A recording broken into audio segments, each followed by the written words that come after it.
All right, well, hi everyone. So we're going to be doing Honkai Star Rail 2.4 special program, and we're going to hop right over it right here. And it said it was supposed to start at like 7:30, but then the timer clicked down. And I was like, okay, let's hop in real quick. So the stream is starting a little bit earlier than before, but that's okay.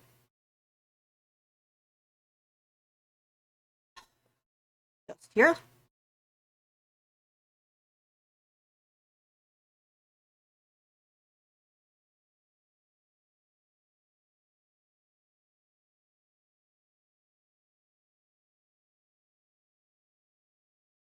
Right. I'm excited for this guy. This pink fox guy. I think you say his name as Xiao Cho, I think. Oh, there we go.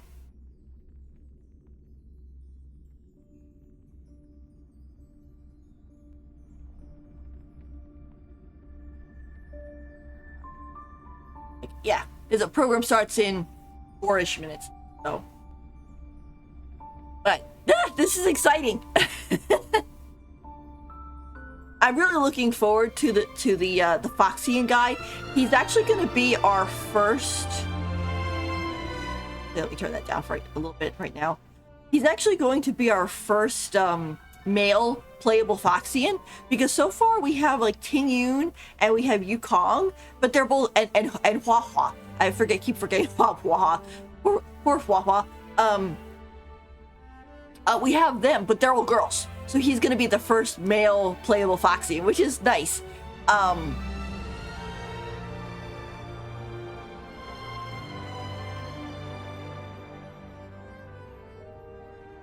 I like him. I'm not entirely sure what he does kit-wise, because every time I turned around, people were saying different things. And also just being like, oh, he got changed here. Oh, he got changed there. Oh, this happened. Oh, that happened. And I'm like, I can't keep up. I can't figure. I don't know what the final say was. But I guess in the long run, it doesn't really matter. I mean, in this game, you want your characters to be useful, but it's also the point of you want to like having them. You know, like if they have a character that you're like, they're like really, really powerful, but you're really not that thrilled with their design or their personality, then you're kind of like, okay, you know, it's not that really big of a deal. Hello, person who came in. We're watching a Honkai Star Rail 2.4 special program live stream today. It's kind of funny. My background actually kind of matches the screen. We're just floating in space here.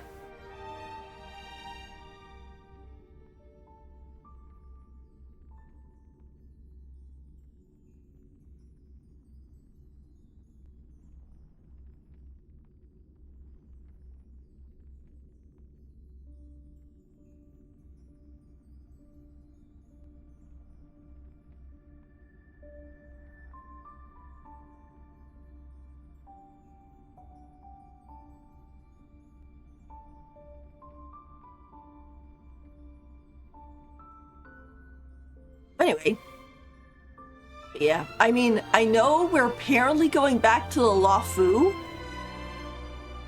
which I find kind of interesting, because, like, I mean, I compare what they do in Honkai Star Rail to what they do in Genshin, in the sense of like, oh, okay, you know, you get into, let's say, the 4-point X's, and you get to like in the 4-point X's, and it's like, okay, all of these are Fontaine.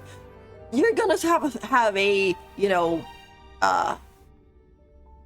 Lantern Rite thrown in, or maybe an Inazuma event and stuff like that, but generally most of the patches will focus on that new region. We kind of just got into Penacony, and we just finished up the storyline, and now apparently we're like completely abandoning Penacony. to go back to the Luofu, which I'm kind of like, why? Because the thing is, it's interesting because, well, I guess it's not that weird. Because, like, in Genshin, what will happen is that you'll be like, oh, we're in Fontaine, and then at the end of the Fontaine story quest, Nivulette was talking about, like, oh, you should go to Natland, and stuff like that. But we didn't immediately go to Natland. We stuck around in Sumeru for, like, the next... Not Sumeru, sorry. In Fontaine until, 4.8. 4.7, 4.8, and now we're going to go into Natland in 5.0. The difference with this is that we aren't staying in Penacony for like 3 more patches. We're going to the Luofu apparently, but let's see what happens. Here we go.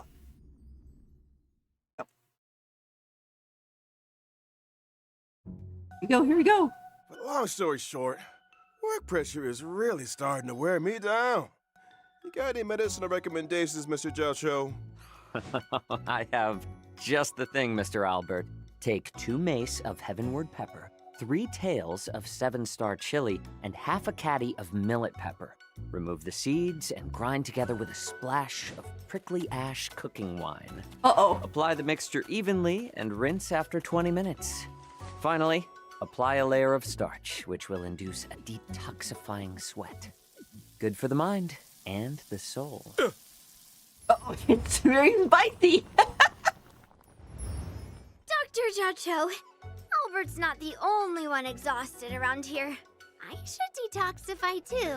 Well, Miss Yunli, start out by blanching some ingredients in a premium broth, but make sure it utilizes plenty of premium dried chilies. Uh-oh. I see digestion issues on the horizon. Some coriander should help with that. Stay your hand! Return that evil herb at once! Wow. He opened his eyes for that. Unthinkable. He's like, oh gosh. Coming back to this place brings back so many memories. You know? There you are! Everyone, this way! The Xianzhou Luofu will be holding the There he is. Luminary Combat Art Ceremony. Your presence would be greatly appreciated. Why are there Boris in here? Right on time. Hello there. Hey, old metal. Which one do you want to strike? Oh, all of them? Rock-shattering slash! Master Yunli, look at how hard I've been training. Aww. I could take 10 of you. The shackling cute. prison on the Luofu is completely different from the one on the Yaoqing. It's completely underwater.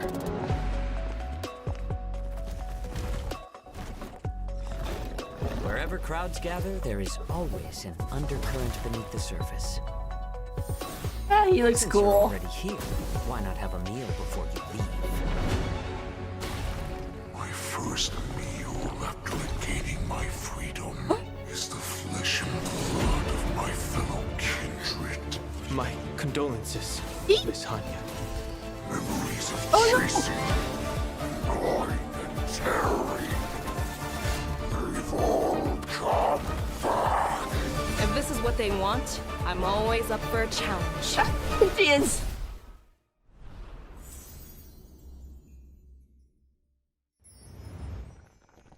It looks cool.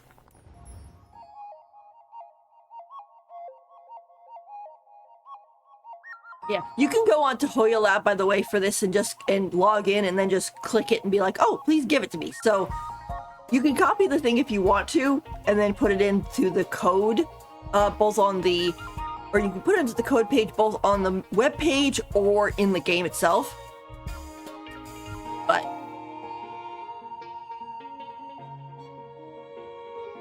I saw a flash of something I want to look at a little bit later after the stream's over. I'm glad to see that Jicho is actually playing a part because I saw him in one of the cutscenes. He's not just like random character on the side that you're not going to have any connection with. I expected his voice to be a little bit more deeper and smoother, but I don't think it's that bad. Woo! And whether or not your world has a day-night cycle. Xianzhou Juming delegate, present. Xianzhou Yaoqing delegate, present. Xianzhou Lawfu delegate present. Good morning. Good afternoon. And good evening. And to all our viewers far and wide, welcome to the version 2.4 finest duel under the pristine blue special program.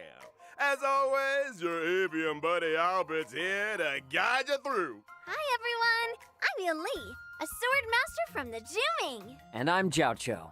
I may have the appearance of a chef, but I'm actually a healer. Greetings, Gao Cho, everyone. that's what his name. It's been a while. I trust you're well. A pleasure to have you three in the studio. Now, the Penacony vacation has drawn to a close, and the crew of the Astral Express is bound for a familiar destination, the Xianzhou Laofu, which is precisely why this program has invited Xianzhou friends, old and new, to welcome trailblazers back to an old stomping ground. Speaking of which, General Jing Yuan, isn't this your first time on the special program? It is indeed, Mr. Albert, and Really? I am deeply honored. Had I known of your program's culinary delights, I would never have delayed. Culinary delights, he says. Bon appetit, General. I hate to bring this up, but our catering my gosh. costs for this episode were kind of spicy. If you'd like to leave a tip, we'd be extremely... Wait a minute. What's this hot pot got to do with you anyway? Didn't the pink-haired fox prepare it? Well, I'm a hot pot enthusiast, after all.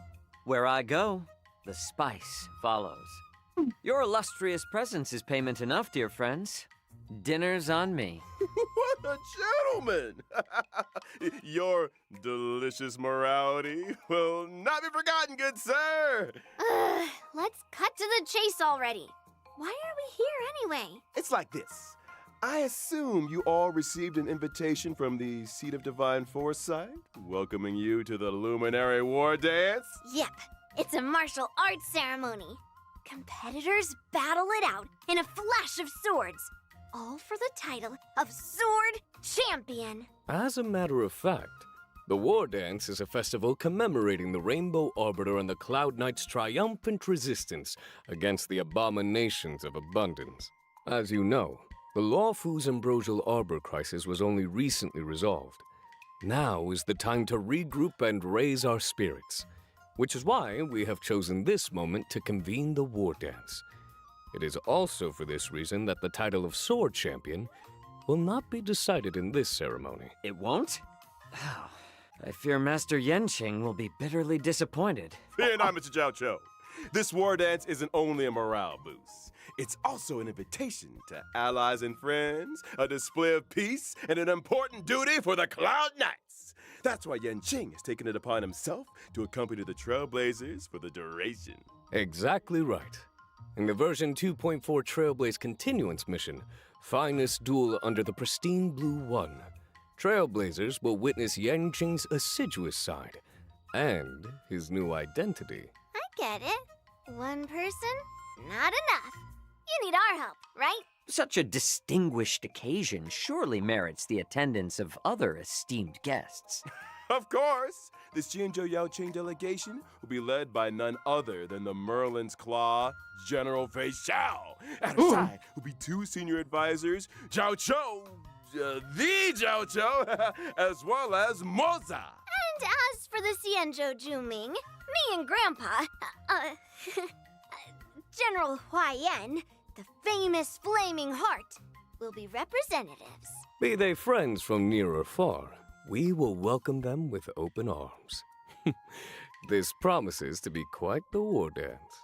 I don't want to lower your spirits, but I heard that the Trailblazers' arrival doesn't always coincide with a happy... I mean, wasn't everyone fighting in the trailer? 3 Arbiter Generals Yeah. in the same place at the same time? Not a good sign. That's not all. Rumors are circulating through the Alliance that General Jingyuan's conduct during the Ambrosial Arbor crisis Uh-oh, he's sweating. may have violated certain laws of the land. Could it really be that... Oh, boy. Uh-oh, is he in trouble? Out. It's true that the other two generals will arrive on the Luofu with a certain assignment. If you want to know the details, then ready yourself for the upcoming Trailblaze continuing story. Let us refrain from needless anxiety. The Luofu will ensure a spectacular war dance. Right, geez, let's lighten the mood. I want to talk about my legendary new Swordmaster apprentice. She's been getting a lot of attention. She gets her own intro, right? March 7th? Of course! With the war dance right around the corner, March couldn't help herself. She set out on her own martial arts journey. Stay tuned. We've got more intel on that coming up on the program. Which reminds me, the war dance ceremony is set to span versions 2.4 and 2.5. The Ambrosial Arbor crisis might be in the past, but the Trailblazers will continue to be important witnesses to the Xianzhou Luofu's ongoing story. This separation has been difficult. We've missed the Trailblazers dearly. Here's hoping the Xianzhou Luofu can bring everyone new and exciting experiences. Can't wait! The broth is ready. Shall we add any extra seasonings? Add 'em all! We gotta make the most of the occasion. It's not every day we get to catch up with the Xianzhou pals. Ooh, and speaking of pals, version 2.4 will be introducing a brand new map, the Shackling Prison. These pals of yours, they're all in prison? Not all of them. Not all of them. in the official Uh-oh. sense. The Shackling Prison is under the Ten Lords Commission administration. It's where Shui Yi and Hanya work. The Shackling Prison is where we detain criminals. It's cold, Oh. and forbidding entrance is located below the waters of Scale Gorge waterscape. Oh, so That does look creepy. An individual must first stand trial before being escorted to their cell. For those guilty of particularly heinous crimes, we reserve special cells of biting cold or searing heat. The interrogations Oh. of Blade and Locha were conducted in just such a place. Doesn't sound like an easy place to spring a prison break. You can say that again. The Ten Lords Commission keeps a watchful eye, and the routes to the cells are tangled webs filled with carefully designed mechanisms. pretty sure. Those seeking access I'll talk about it must later. first overcome innumerable tests of fortitude. It would appear the Shackling Prison is the haunt of wolf-like monsters. Huh. Borison? That's right. The Borison are ruthless beyond measure, infamous for their inborn moon rage. Upon entering battle, the Borison share stacks of bloodlust. When bloodlust reaches a certain number of stacks, they enter the moon rage state and Agreed. become enhanced. Ooh, watch your step, Trailblazers. What happened to catching up with pals? I'm sure Shui Yi and Hanya would love you to go and express your, sympathies. Anyway, with the new map out of the way, it's time we talked about our new friends from the Zhuming and the Yaoqing. Starting with a gifted young girl, Yoon Lee.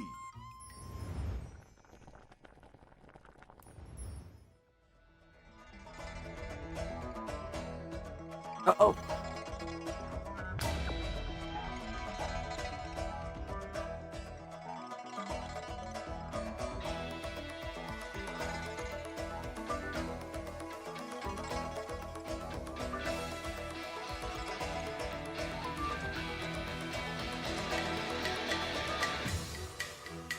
That's a big sword.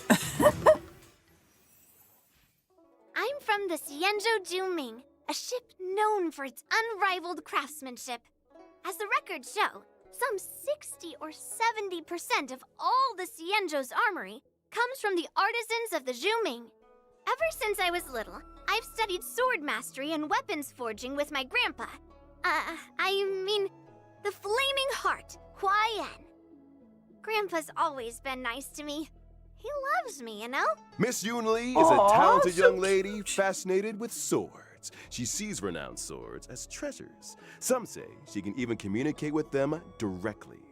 To her, swords are more honest than people. She lives by the phrase, swords make acquaintances, fighting makes friends. Oh? It so happens that on the Law Fu there is an able young man with a similar love of the sword. I have a feeling you two might get along. Yumi Yanxing, he doesn't know the first thing about swords. Uh-oh. He collects them like they're going out of fashion, then never uses them. I can hear those blades crying from here. Seems like you guys don't share everything in common. And not to mention, see the giant sword I use? Forged him myself. He might not be complete, but he's already stronger than anything out there. Weapons of this caliber usually get their own name. What do you call them? Not bad, Feathers. Finally, someone who understands swords. I gave him a unique name for the ages. Old Metal. It has a ring about it. I like it too. I opened and they're Me like, and Old Metal have a deep whoa. connection. Every time I get into a scrap, I ask Old Metal, which one do you want to strike? Old Metal usually says something like, let's start here and end there. To which I reply, oh, all of them? All right. Old Metal's adorable manner belies his formidable stature. Yunli might be young, but she's confident and unafraid to speak her mind. It's time we took a look at her skills on the battlefield. As a physical type character following the path of destruction, gentle persuasion isn't really my style. When using my skill, I restore my own HP while dealing physical damage to a single target and adjacent enemies. What really sets Yunli apart in combat is the way she counters the enemy. When attacked, she immediately launches a counter on the attacker, dealing damage to the target and adjacent enemies. Bears a grudge and knows friend from foe. She doesn't mess around. You gotta use the enemy's strength against them. After using my ultimate, I acquire the parry state, which allows me to sustain lower damage and taunt all enemies. In addition, my ordinary counter is upgraded to powerful counter, which deals higher damage. You seem well versed in the art of the counter. One assumes that surprise attacks during exploration aren't a concern for you? Nope. When using my technique, I obtain a special effect for a set duration.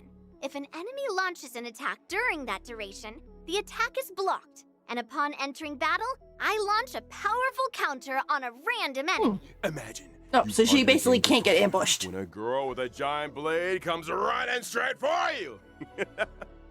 Which reminds me, in version 2.4, Trailblazers will experience the Swords to Plowshares companion mission.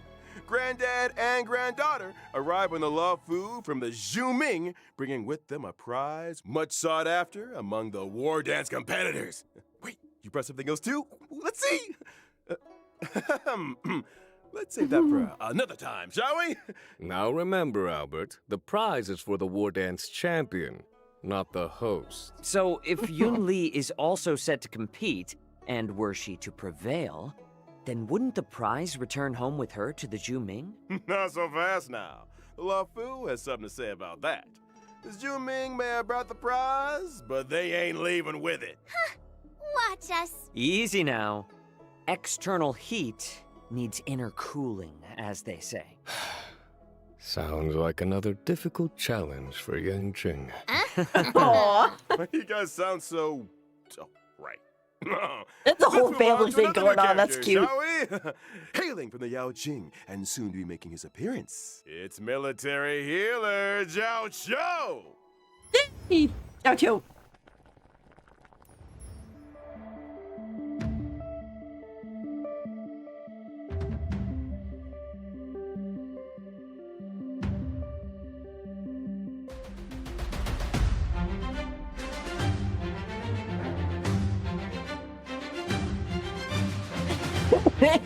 Yeah. The Yao Qing's illustrious healer. I've heard much about you. You're too kind, General. My visit to the Law Fu is only in aid of keeping a promise. You owe someone a tasty meal? Well, taste is secondary to nutrition, Miss Yunli. I'm curious, Mr. Jiao Cho. Under what circumstances would you usually open your eyes? Forgive me, but, your beef is overcooked. Oh, Well, seems like culinary try and trick him. emergencies are pretty eye-opening. But I digress. Mr. Zhao Zhou, why don't you introduce yourself a little more? Well, I am employed as a military healer to the Yaoqing's General Fei Xiao. You could consider me one of her retainers. I'm accompanying the general to the Xianzhou Luofu for this war dance ceremony. Huh, so what's with all the broths and ingredients then? Well, you see, Miss Yunli, I believe in culinary medicine. The notion that we are what we eat. The arts of cooking and healing are one and the same, which is why I spend so much time delving into the spicy miracles of medicinal cuisine. A meal is not simply a merry occasion, but an opportunity for food to work quiet wonders for our biological systems. Isn't that beautiful? Why bother dividing the pot into 9 sections if you're gonna eat from all of them? I am a self-confessed chow hound, Miss Yunli. I eat, and then I leave. Oh, you ain't going anywhere yet, Uh-oh. doctor. Delicacies aside, let's talk some more about that healing of yours. Before you came under General Fei Xiao's command, you were well known in the Xianzhou Yaoqing's Alchemy Commission. You went on to cut your teeth as a military healer with the Cloud Knights on campaigns for the hunt. oh, wow. I heard you decided to retire, only returning to service at the personal request of the Cauldron Master. Some people prefer work to leisure, I suppose. Well, I am fortunate enough to be respected for my craft. Some even go so far as to deem me a miracle cure. As General Fei Xiao's strategist, Zhao Chou applies his taste for spice to battlefield tactics. Combat is a bubbling broth, with each side occupying one half of Yunyang Hot Pot. Her eyes sparkling. Battles are marked by myriad changes, constantly evolving in a dance of yin and yang. Well said, General. They say foxes are cunning creatures. Seems like Mr. Zhao Chou Yes, is we are. no exception. I think it's time we took a look at what our delicious doctor can do on the battlefield. Well, about time. I am a fire-type character on the path of nihility. When using my technique during exploration, I create a special dimension. After entering battle with an enemy within the dimension, I inflict them with fire damage. And there's a possibility of following up with a stack of Ashen Roast debuff. So, we're cooking the enemy alive? Ashen Roast turns up the heat by causing enemies to sustain greater damage. Any attack that Zhao Chou lands on an enemy has a chance of inflicting Ashen Roast. Indeed. Case in point, if I were to use my skill to deal blast damage, there would be a chance of simultaneously inflicting a stack of Ashen Roast on the target. Did you just throw spices into the battlefield? Sharp eyes, General. After launching my ultimate, the battlefield becomes an enormous yuan-yang hot pot. The enemies are trapped in a searing broth, which inflicts damage on each and every one of them. At the same time, the effects of Ashen Roast are compounded for enemies inflicted with the debuff, in line with the current highest number of stacks. Immediately after, a field appears, which lasts for a set number of turns. Whew, all these hot pop visuals are making me hungry again. What does this field do exactly? Enemies within the field sustain greater ultimate damage. And during their action, there is a chance they will be inflicted by a stack of Ashen Roast. Oh, it would follow that if, for example, Acheron were on the team, you would be able to help her acquire ultimate charges more quickly. Absolutely right. Nice of you to invite the enemy to dinner before showing them the door. The last meal they'll ever experience. Okay, so he's a Word of debuffer, advice? basically. Order out next time, fellas. Well, we've got to know new friends from both the Zhuming and the Yaoqing. Let's turn our gaze to the version 2.4 banner info. In version 2.4's first half warp event, Trailblazers can acquire the limited 5-star character Yun Li, as well as the limited 5-star character Hua Hua. The limited 5-star light cones, Dance at Sunset, and Night of Fright will be boosted. A cat is a human's best friend. You certainly have a cat-like energy to you, Miss Yunli. Let's move swiftly on to this version's second half warp event, which boosts limited 5-star characters, Zhao and Masked Fool Sparkle. In addition, the drop rates for the limited 5-star light cones, those many springs, and Earthly Escapade will be boosted. Another eye-opening moment for our fox friend. Moments spent in the cool shade of an old tree should be used for admiring the surrounding scenery. Couldn't agree more. That's a good And I almost point. forgot. The version 2.4 warp banner will feature a familiar face on the 4-star light cone. Poised to bloom. She has the presence of a true swordmaster. Someone's been taking their training seriously. Mm-hmm. Without further ado, let's take a closer look at the fruits of March 7th's journey as a sword master apprentice. What I'd like to know is when did she have time to do this? I mean, we just literally got back, and she's been with us in Penacony. Like, if she'd been on the Luofu while we were in Penacony, it would make sense. I mean, I guess she is supposed to be in training, but I'm still kind of like, wait a minute. On returning to the Xianzhou, March 7th is brimming with excitement for the upcoming war dance and decides to learn swordplay from Masters Yunli and Yanxing. He still looks cool, of course. I'm just kind of I wondering still when. vividly remember instructing Yang Qing in the way of the sword. Now he's already passing on his knowledge to others. How time flies. March 7th might be a rookie, but she's also a natural. Her master taught her the best in Juming swordplay. So, naturally, she's made quick progress. Yan Qing is also March 7th's master. Oh, To boy. deprive an inquiring mind of tuition is not in his nature. Right, you are, So General. they're teaming I up heard to that train March. 7th was a bow and arrow user? Brave of her to take up the sword, and no doubt a challenge for her masters. I'll say. Not to mention, Yunli and Yanxing's swordplay isn't exactly similar. Won't March 7th end up with a weird mix of styles? You're overthinking things. Uh-oh. If you're dedicated to the sword, you just need to swing it. Ah, follow the sword and victory will follow. Well, we've done a lot of talking. Time to see March 7th swordplay in action. March 7th, the Hunt's basic attack deals imaginary damage.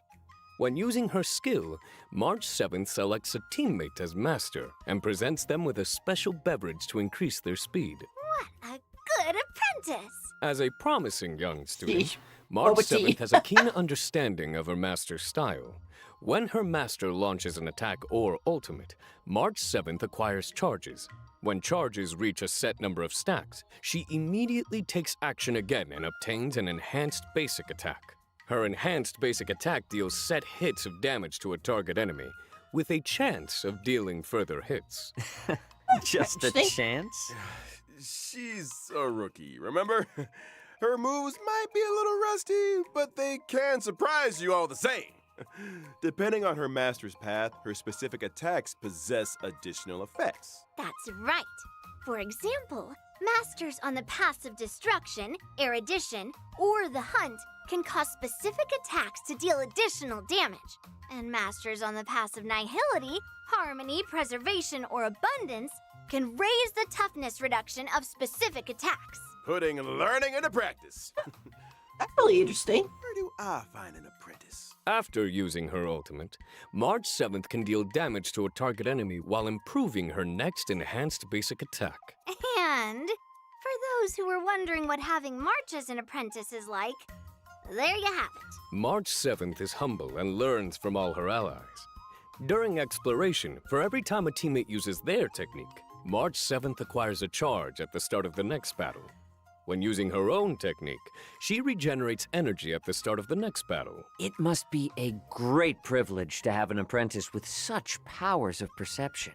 Well, get this. Completing specific tasks in the version 2.4's Trailblaze Continuance will unlock March 7th the Hunt. Once unlocked, a path switching option will appear in the character interface for this. They're basically making her like the That's my trailblazer. apprentice. She certainly does have the aura of a heroine. Whew, I think we could all use a lie down. More sounds exciting nice. updates after the break. I have so much to talk about, but I don't want to start talking about it while they're talking because then I'll miss stuff. So we're gonna go back and look at all this in a minute, but March definitely seems to be a bit more useful than I thought she was gonna be. I mean, I didn't really look into what she was doing, but her whole thing about like, oh, she's kind of like a buffer, but also extra backup damage. So that's really nice. As for Jiao Cho, cool all around. It's kind of weird to me that his whole thing is he's a doctor, but he doesn't do any healing. But then you have like Gallagher, who is a bartender and does healing.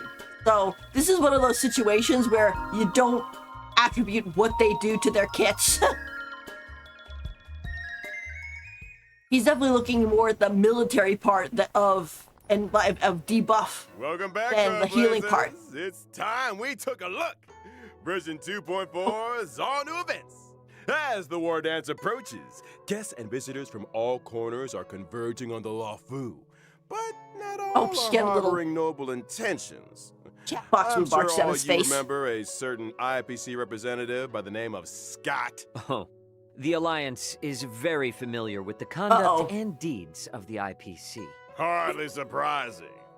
Well, Scott is out to demonstrate that Xianzhou swordplay is no match for IPC tech. Ooh, not only does he have a mech-related provocation in store, but also wants to assert his authority through battle. For real? No, Joe doesn't I like think that. me and Old Metal owe this guy a beating. Or 10. Hold your horses, Miss Yunli. As a matter of fact, your apprentice got a little impulsive and took up the challenge. She's due to face off against her opponent in just 15 days' time. A familiar turn of events. Are we able to assist Miss March in this endeavor? Of course! To help March defeat this IPC rotten egg, Trailblazers will take up the position of personal trainer. The goal? Develop a 15-day crash course in swordplay. 15 Okay, days? I guess that's where. Crash course? Mr. Albert, have you heard the proverb, haste makes waste? Oh, Have Jojo you gets to heard play the part proverb in the when event. needs must? Between me and Yan Qing, we've got the sword skills to provide the best crash course in town. Still, balance training also requires rest, relaxation, and fun. The fabled work-life balance. Sounds like you've got it figured out, Miss Yunli. It's funny how it's in I have a comic. feeling Miss March will have some fortuitous encounters and crucial assistance along the way. Oh, comic I might setup, just have basically. to offer a helping hand myself. The encounters and sword training experiences that March accumulates will dictate the nature of the story's conclusion. The end result will always be a solo confrontation with Scott, though the nature of the showdown will also vary accordingly. Following the ending, Trailblazers can acquire Stellar Jade and March 7th, the Hunt's Eidolon. With the I combined was wondering assistance of her I was wondering friends, how we were going to get surely those. Miss March will prevail over Scott. Absolutely. As long as a Scott. swordmaster is worthy of the sword in their hand, they have nothing to worry about. Wise words indeed, Miss Yunli. Oh. Let's move on to Oh, no. another event. Trash cans After again. the Pinnacle, I'm sure Trailblazers will remember with fondness their unpredictable old friends, the trash cans. It would seem these old friends have appeared on the Xianzhou. Up here they have. And a medical intern from Penacony is on the lookout for an assistant. Their goal? To complete a series of shoots to uncover the secrets of the Marastruck. Wait, what? They're doing a trash can shoot? You better believe it. The intern in question is Randolph. And just like the Trailblazers, they're a trash can enthusiast. If you spend enough time in the cosmos, there's nobody you won't encounter. Trash can enthusiasts?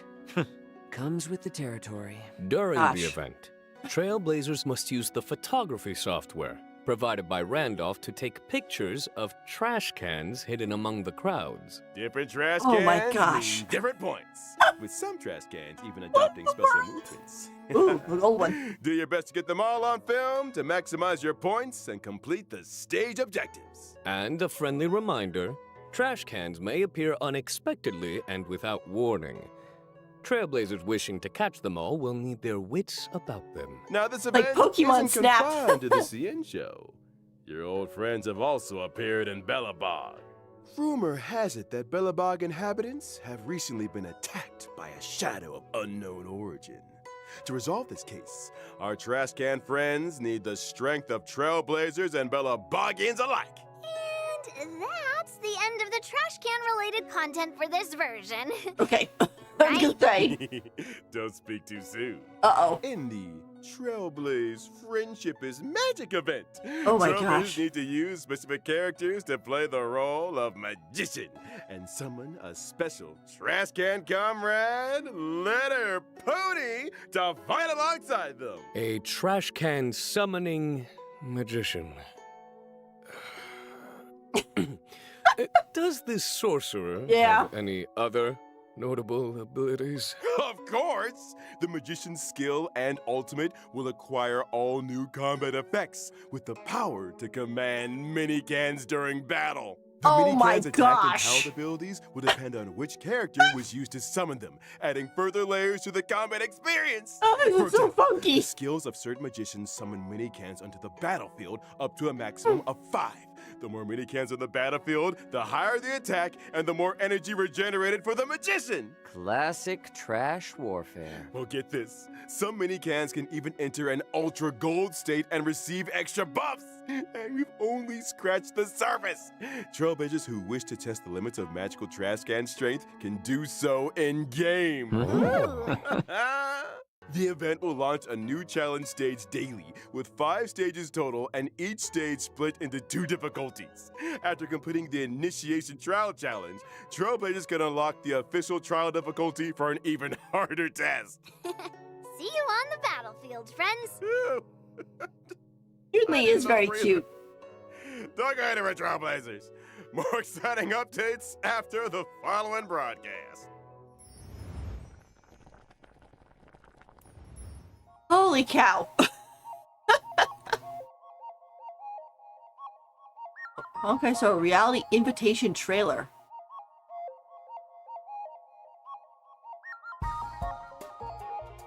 Give us a trailer for her. That's nice. I guess what I was saying before about like, oh, when did she have time to do this?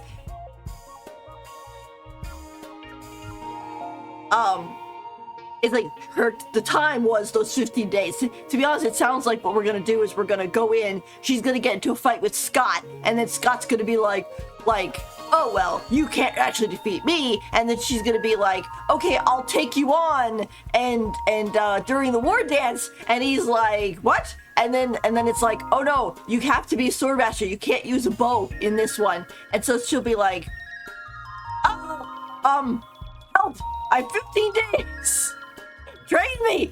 And so it's one of those issues. Welcome back, y'all! As always, in version 2.4, we'll be seeing the return of 10 free warps in the Gift of Odyssey check-in event! Always I was appreciate it. waiting for you to say that. Some comforts are here to stay. And of course, there's also the double events. Planar Fisher and Garden of Plenty. Remember to complete the simulated universe or divergent universe for double planar ornaments. Mm-hmm. And we haven't even got to this version's system optimizations yet, starting with the relic system. When using the filter function to screen relics already in your possession, filter choices can be saved for a faster selection process. Oh, Meanwhile, in the relic inventory, Trailblazers will find new quick lock and quick discard functions. When choosing relics for a character, relics will be sorted according to the character's relic set prioritization, with the most suitable relics appearing first.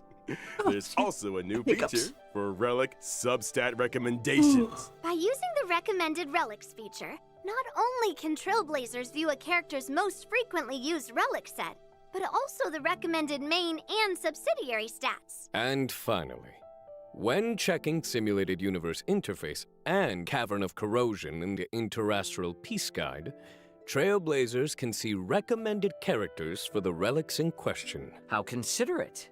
Now, to allow Trailblazers to come into faster contact with new versions, captivating events, and time-limited rewards, 2.4 has added an advanced access feature for both Trailblaze continuance and events. So if a Trailblazer doesn't meet the prerequisite conditions for a given event, they can still experience the new version's events and missions? You That's got useful. it. Trailblazers who've reached level 21 will see a Play Now icon appear on the event page for events with advanced access eligibility. Just select the icon to join the experience. Now that's an optimization. Ready and waiting. Ooh. In the mission catalog, missions with early access will feature a special icon.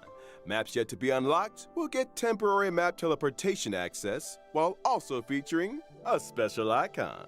Trailblazers can freely switch between the displays for the normal map and the temporary maps unlocked as a result of advanced access event activation. And what if Trailblazers achieve the normal event activation requirements during the course of early access? Good question.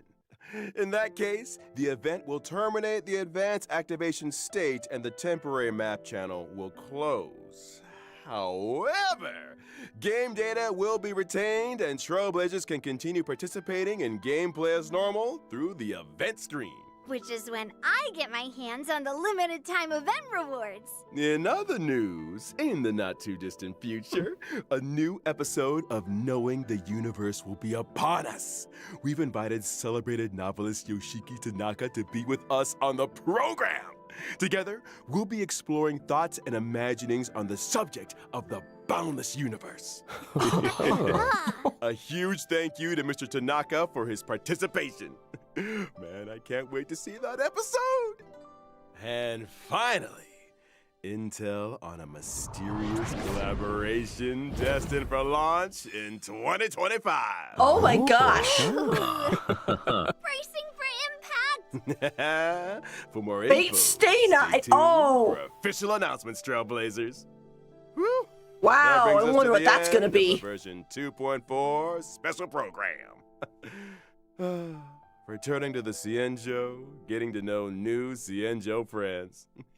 You guys sure know how to get an old owl excited. Oh, Mari's gonna be Marge so able fun. to perfect her Gonna sword laugh. play? 3 Xianzhou generals in the same place at the same time. Who knows what kind of stories will unfold? Let us all bear witness to the future of the Cienjo Lawfu. See you in the next one, Trailblazers. Till next time. See you next then. time.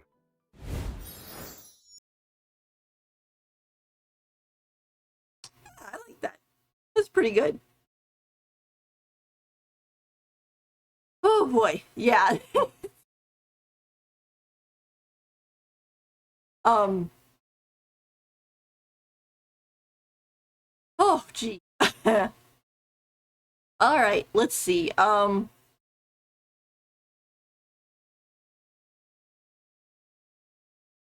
Going through some of this.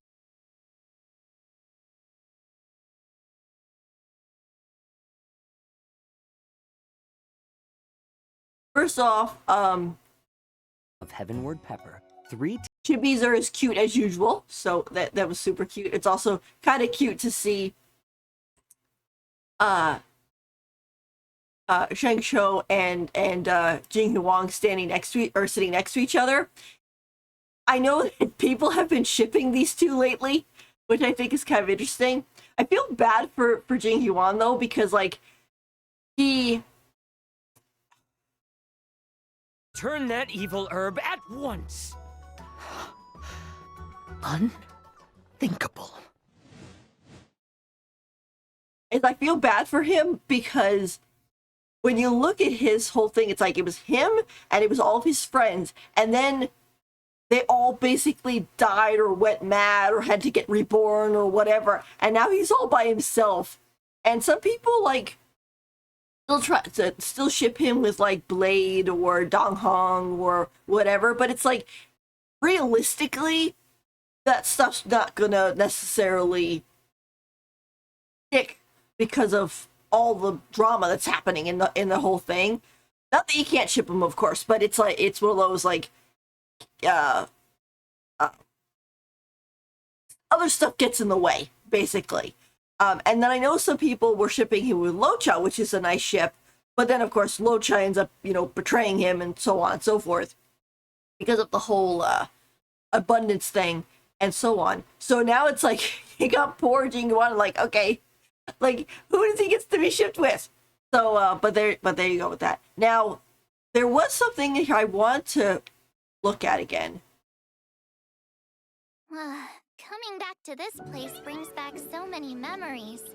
You know? There you are! Everyone, this way! The Xianzhou La Fu will be holding the Luminary Combat Art Ceremony. Your presence would be greatly appreciated. Why are there Boris in here? Right on time. Hello there. Hey, old metal. Which one do you want to strike? Oh, all of them? Rock-shattering slash! Master Yun Li, look at how hard I've been training. I find it funny how she's like, "Oh, Master, here, have boba." I could take 10 of you. The shackling prison on the Luofu is completely different from the one on the Yaoqing. I take back what I said too about Yao Cho's voice. It does fit him. I just had to get used to it, or my ears had to adjust to it for a second, because that guy is the same guy who voices Kazuha. So my brain was like trying to take the voice and put it to somebody else, but It's completely under. Also, when they said it's completely underwater, I was like, oh gosh, it's the Fortress of Maripede. Water. We got Yao Cho here, which again, it's like he's a healer, but he does not heal at all in his kit. He just debuffs and does damage. So I was kind of like, oh.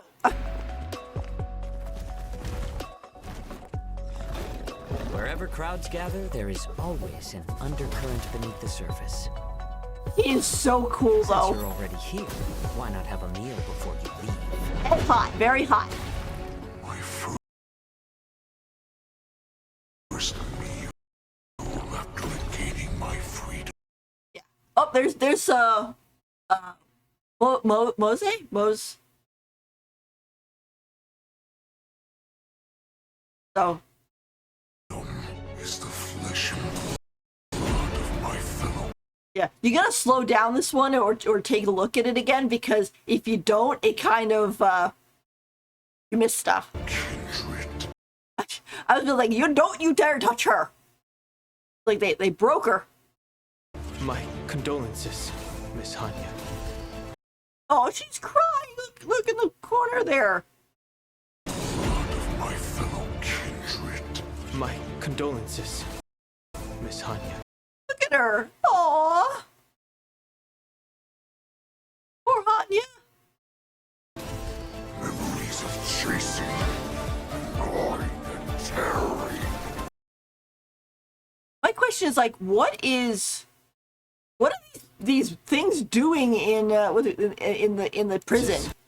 I mean, I guess it kind of looks like they are they're prisoners there, but like, why? Miss Hanya. There was a flash. Oh, somewhere. Let's see. Chasing, gnawing, and tearing. Oh, it's Mosaic. That's.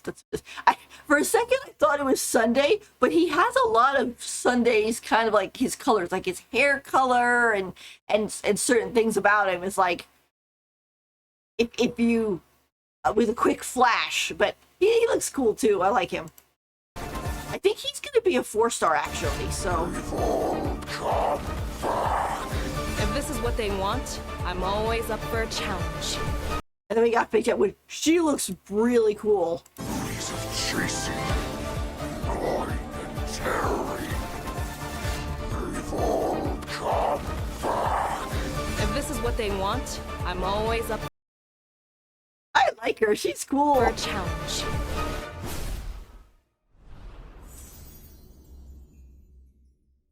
I think she's coming in the next patch too, so this is gonna be one of those for me. Is like I'm gonna roll for him, hoping he comes home soon, so that I have enough that I can roll for his general, and hopefully Mose will be on her banner, and not the other lady's banner. But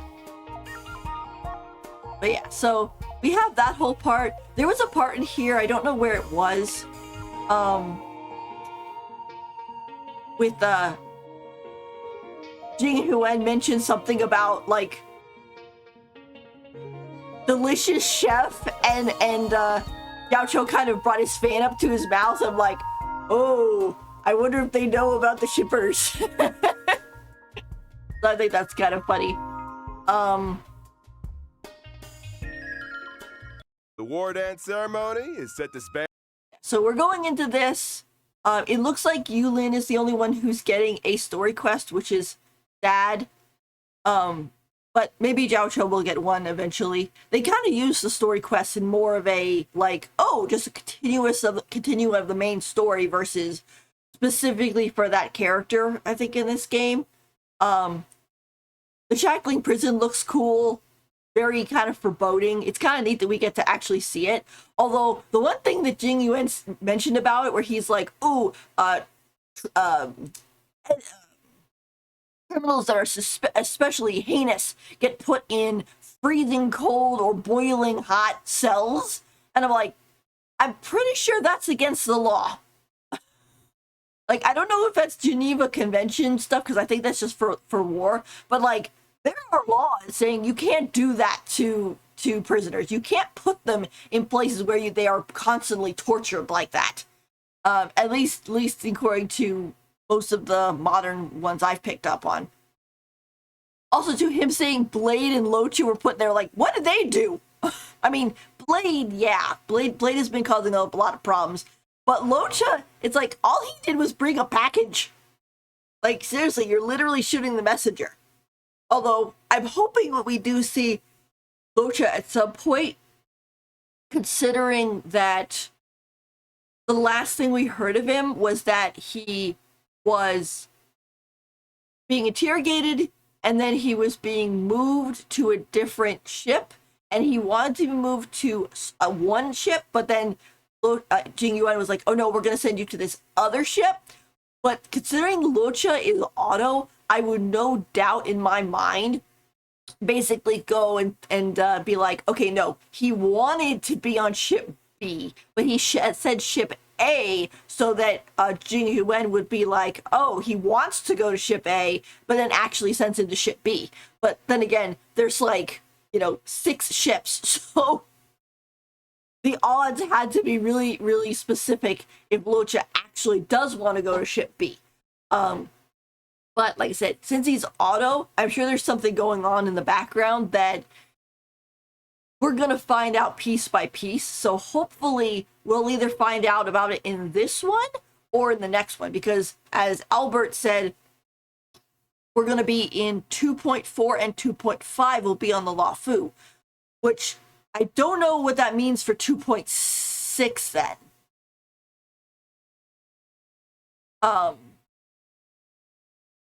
Because like, are we gonna go back to? But I doubt we're gonna go back to Penacony.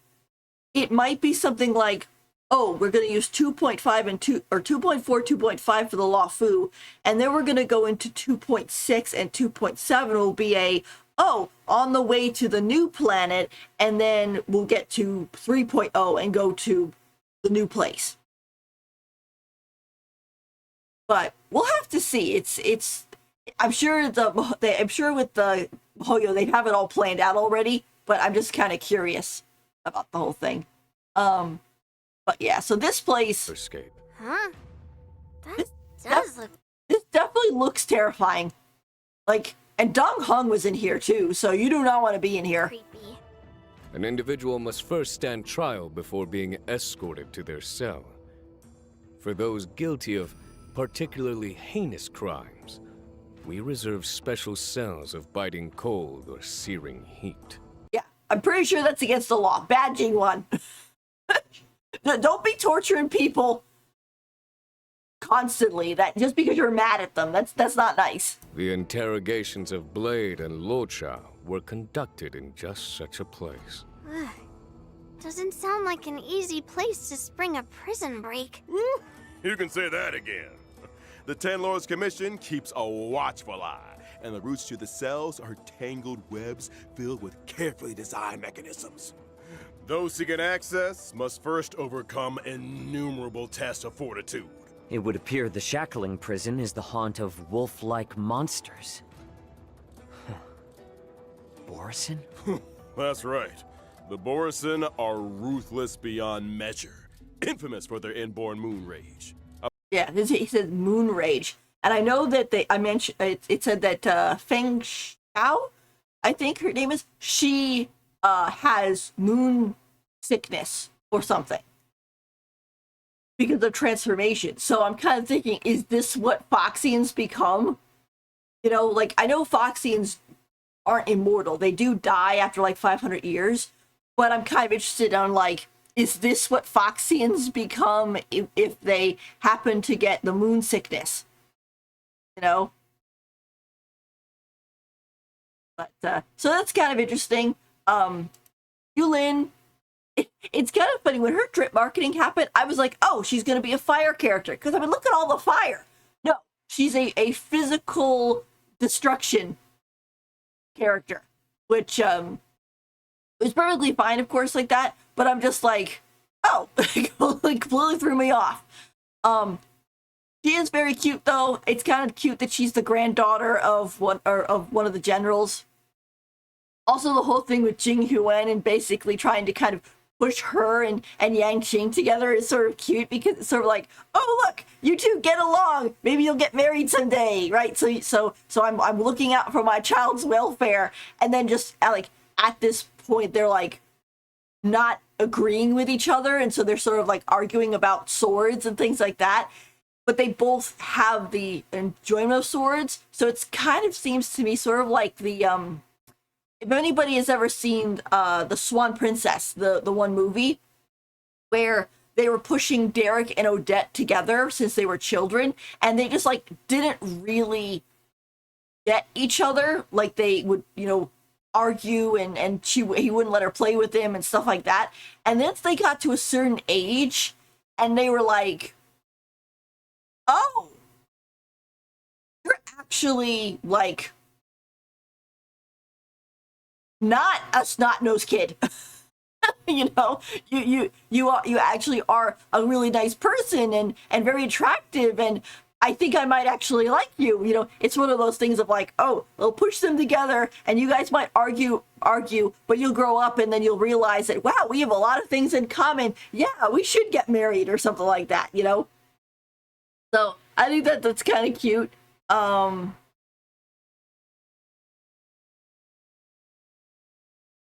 Also, her giant sword is kind of funny.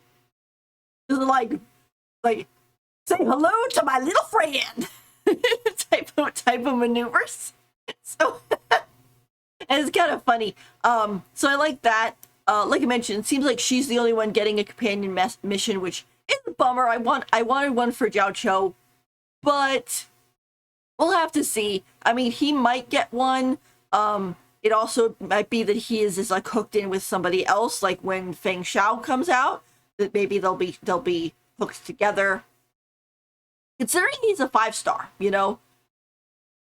But you have her. And then of course Jiao Cho! Jiao Cho is just like, I love this man. He is just so cool. And hot. But I guess that's kind of understandable. My fox instincts are going, yes, yes, yes, yes, yes.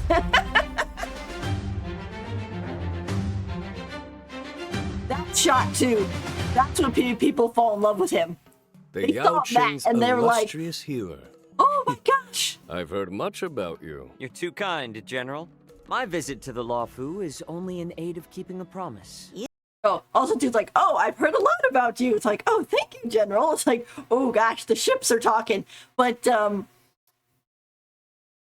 yeah, he's definitely the retainer / counselor to Feng Xiao because she is apparently hit with moon sickness, as it mentions, I believe, and so he's kind of like her on-call personal doctor to make sure that she stays, sane, which totally is warranted. And I think it's a very good dynamic. That's kind of why I want her too, because I think that, I don't know what her kit's gonna be, but it would make a lot of sense if he worked well with her too. Like they're pushing the kind of like, or not pushing, but like they're mentioning the whole, ooh, he works well with Acheron to help her, gain stacks and energy and stuff like that. But it's kind of the point of like, Acheron? That's who he is like super supporting? Like he seems like he could support anybody, but it's like she's the one who is getting, his help. Like, why? They probably are never even going to meet in story. Why is this happening? Like with March 7th, hers would make sense in the sense of like, oh, I'm picking a master, and then she could pick, whoever it is you have on your team. So it could be, Yulin, or Yun Li. That's another character. Yun Li, Yang Xin, Trailblazer, Welt, Himiko, Dong Hong, whoever. Like there's people that she can connect with. Zhao Cho currently, since he's the only one playable of his group, to be honest, what I really hope is that he, Feng Xiao, and Mose work really well together. Like I think that would be really super cool. So, and again, it's like, ooh, he's a doctor. He's a military healer. He worked for the Alchemy Commission, and then he doesn't heal. He's like going full on tilt, debuff, and attack mode. You owe someone a tasty meal? Well, taste is secondary to nutrition, Miss Yunli. I'm curious, Mr. Jiao Cho. Under what circumstances would you usually open your eyes? Forgive me, but... Uh-oh. Your beef is overcooked. Huh? It's like him teasing him and stuff like that, which is super cute and everything. So also too, I know they're talking about like, ooh, oh, the beef is burning, oh, you should take care of it, like, oh, my food, right? But using the term, I'm kind of like, okay, is this more ship stuff? Like beef could mean some kind of like stuff. So, like again, I said, I wonder if they'd seen the ship art. So, but it's kind of funny in that whole aspect. Well, seems like culinary emergencies are pretty eye-opening. But I digress. Culinary, Mr. sure. Why don't you introduce yourself a little more? Well, I am employed as a military healer to the Yaoqing's General Fei Xiao. You could consider me one of her retainers. I'm accompanying the general to the Xianzhou Luofu for this war dance ceremony. So Yeah, which to me, the whole thing with him sounds like, okay, he was a military doctor. Something bad happened, because it says apparently in his story that something bad happened, so he quit / retired. And then Feng Xiao got hit with the moon sickness, and he was like the only one who knew how to cure it or keep it at bay. So they're like, special request, please come help. And so that's why he's doing what he's doing. So he basically, as he mentioned, is her personal retainer in that he has to be by her side, which is another whole thing of like, I like ships. That's why I kind of just mentioned it. It's just me being silly, so don't worry about it.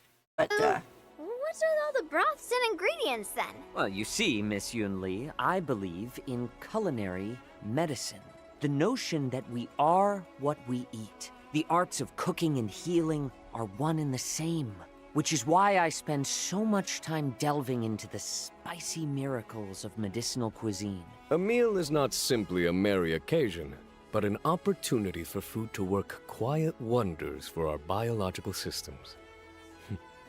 Isn't that beautiful? Why bother dividing the pot into 9 sections if you're gonna eat from all of them? I am a self-confessed chowhound, Miss Yunli. I eat, and then I leave. Oh, you ain't going anywhere yet, Doctor. Delicacy. Yeah. He even calls him a doctor, but he doesn't heal. It's gonna be kind of interesting. Aside, let's talk some more about that healing of yours. Before you came under General Fei Xiao's command, you were well known in the Xianzhou Yaoqing's Alchemy Commission. You went on to cut your teeth as a military healer with the Cloud Knights on campaigns for the Hutt. I heard you decided to retire, only returning to service at the personal request of the Cauldron Master. Some people prefer work to leisure, I suppose. Well, I am fortunate enough to be respected for my craft. Some even go so far as to deem me a miracle cure. As General Fei Xiao's strategist, Zhao Cho applies his taste for spice to battlefield tactics. Combat is a bubbling broth, with each side occupying one half of Yunyang Hot Pot. Indeed. Battles are marked by myriad changes. To be honest, it's kind of funny because his whole thing sort of reminds me a little bit of with Baizu. Like when Baizu was coming out, all of these rumors were flying around on what he did, and like people were expecting him to be a healer. And then there was rumors that he wasn't a healer, that he was like a shielder or something. And then suddenly it turned into, and then people were getting upset that he wasn't a healer. And then some people were getting upset that he was a healer, and yada, yada, yada. And it's like, he's a doctor. Why are you getting upset that he's a healer? And in this case, it's like, this guy is a doctor, but he's not a healer. He's just burning the enemies with, it's like, ooh, burn. I kind of wonder if he's gonna have a slight sassiness to him, you know, when it comes to his enemies, like ooh, burn. One of those maneuvers. Ultimate, the battlefield becomes an enormous yuanyang hot pot. The enemies are trapped in a searing broth, which inflicts damage on each and every one of them. At the same time, the effects of Ashen Roast are compounded for enemies inflicted with the debuff, in line with the current highest number of stacks. Immediately after, a field appears, which lasts for a set number of turns. Whew, all these hot pop visuals are making me hungry again. Yeah, it's a little confusing. It kind of sounds like you should be making sure you raise as many of the burn stacks as you can, and then use his ultimate, and then use everybody else's ultimates. But I'll have to test it out and see what they're talking about. It's kind of hard when you can't like physically work with it. But basically, debuff, do damage. Debuff, help everybody else do damage. So there's that. As I mentioned, I kind of had heard that Zhao Cho was going to be the second phase. I'm not surprised. But there's Hua Hua. So super cute Hua Hua. But yeah, we're going to have that one. And then, of course, there are light cones. And then Zhao Cho in the second phase. I'm going to be rolling on his banner. I don't think I really need any of these characters, but well, I might need, nah.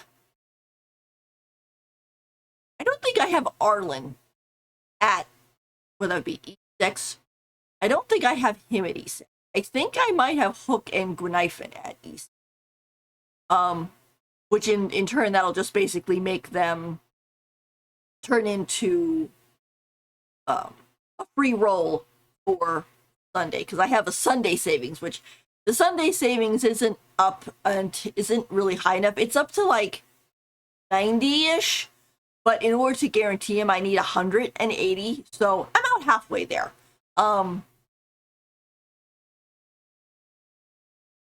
But But yeah, so he's definitely gonna be pulling for him. I might drop a pull or so on his light cone, but I don't know. Usually with the characters I like, I get them first, and then if I, and then for their rerun, I'll go for like their light cone, like what I did with Argenti, just a little while ago. But I'm sure this light cone will be good for March in her hunter phase, so that should be pretty good. And let's see. And then they talk about March 7th, which, like I mentioned kind of before, you know, she seems like a buffer and then kind of like support attacker, which it's kind of funny. They made her from a shielder with a extra attack to a buffer and extra attack. So it seems like she's gonna kind of follow the same path, but that's really cute. Like I said, I'm glad we're getting this event that kind of explains on like, oh yeah, when did she pick up these skills? the 15-day crash course. I kind of said it while they were doing it, but it's sort of neat how it has a comic book style to it for the event. So it's like one of those action mangas. So I thought that was pretty cool. I don't get what the whole thing is with the trash cans. I mean, I know that they're kind of the haha funny, but they have but like the only like event. Well, I don't know. I guess.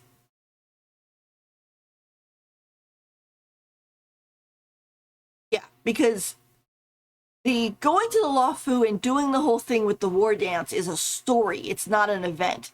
And then March's whole thing is a part of an event. And then the rest of it is trash can stuff.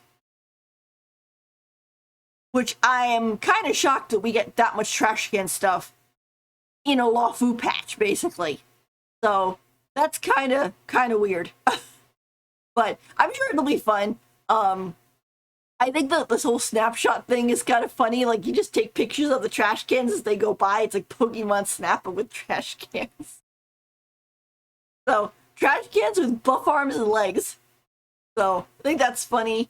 The little fighting thing is actually nice, or it's interesting. It's nice that they go and like, oh, you have this character, you can use them, but if you don't have the character, you can use the trial. That's perfectly okay, which is good. So you're not like, oh yeah, you needed that one character and you don't have it. Whoops, I guess you can't do this part, right? Like we don't want that. What was this? The Star Rail Art Challenge Games of the Galactics. Breaking news.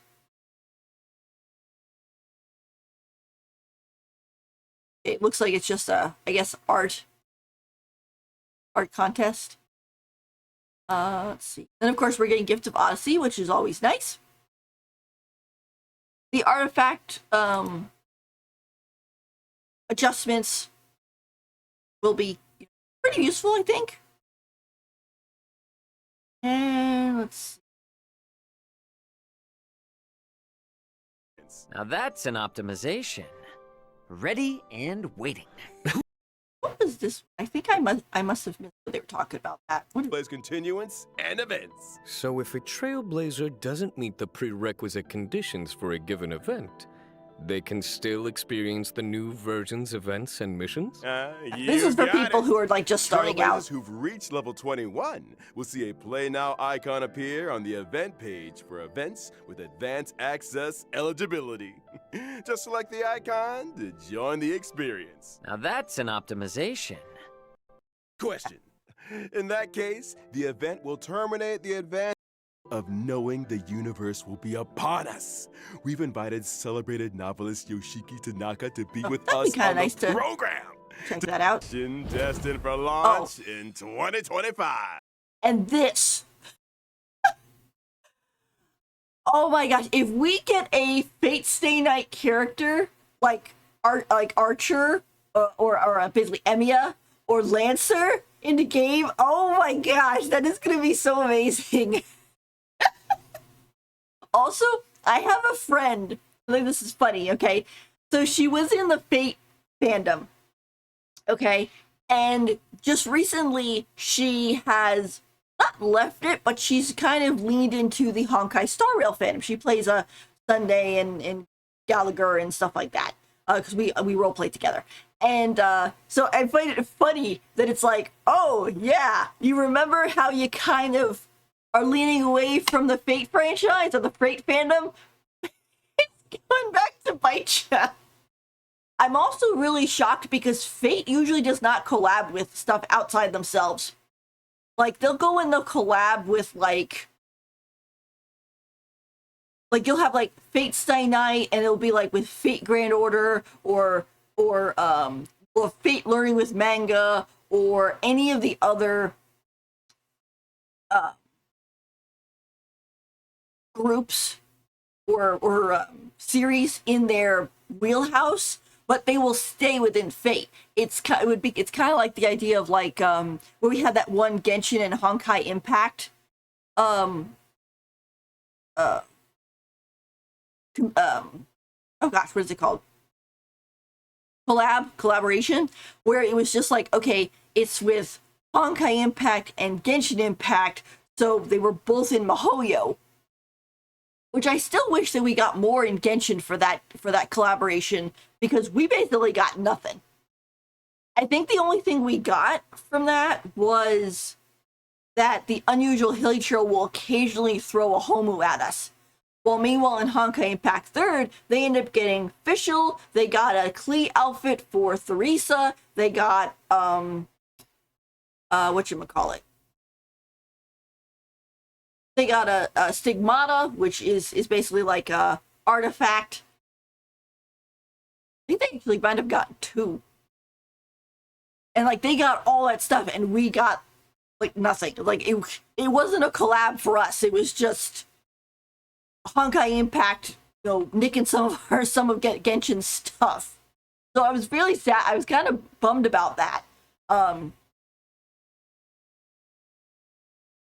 But hopefully this means that we'll be getting, like, it'll be really cool if we got a Fate Stay Night character or anything like that. And hopefully also too, it's not just it's an offline event, and yada yada. It doesn't have anything to do with the actual game, Like, those collabs are good if you're, like, a merch collector and stuff. But if you're just like, no, my main focus is the game, and then nothing, and then it's just offline stuff, you're like, wait a minute, But this is interesting. It's not, of course, going to come until quarter 3 of 2025, which that'll be, of course, next year, I think in like the third quarter. So, what was that be? I don't remember the specific months, but it's like September, October, I think, something like that. So that's like more than a year away, but it will be interesting to figure out what it is. But yeah, I think that is about it. Bracing for impact! For more info, stay tuned for official announcements, Trailblazers. Whew. That brings us to the end. And hopefully it won't be, whatchamacallit. It won't be like the Genshin coming to Switch, which never happened. Or the Genshin anime, which we have still have no idea if that thing's still even gonna happen. So hopefully that will happen. End of the version 2.4 special program. Returning to the Cienjo, getting to know new Cienjo friends. You guys sure know how to get an old owl excited. Will March be able to perfect her sword play? 3 Xianzhou generals in the same place at the same time. Who knows what kind of stories will unfold?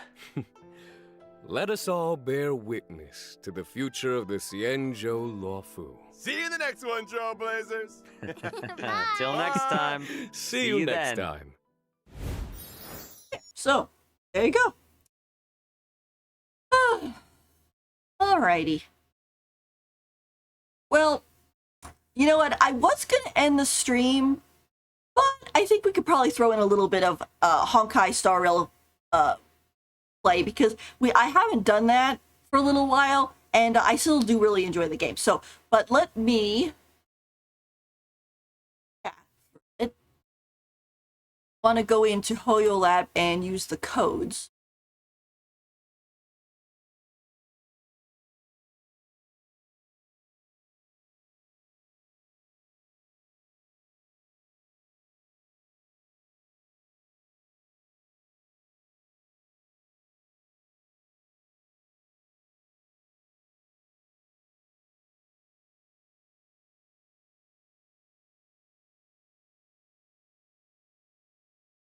On here it says it expires in 27 hours, so they're giving people enough time.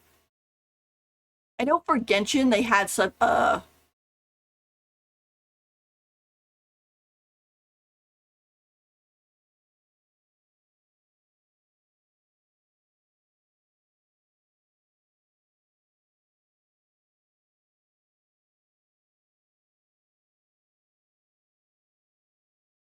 let me bring up Ariel.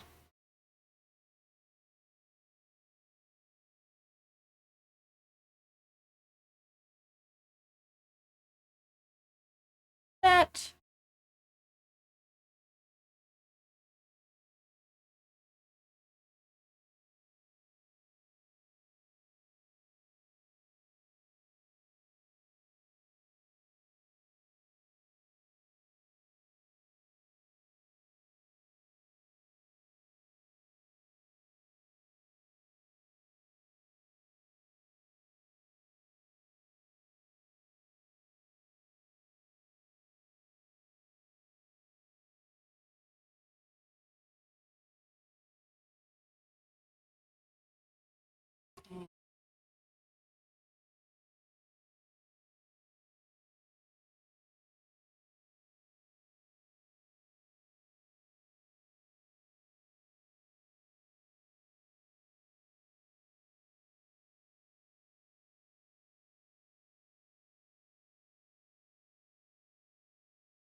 right.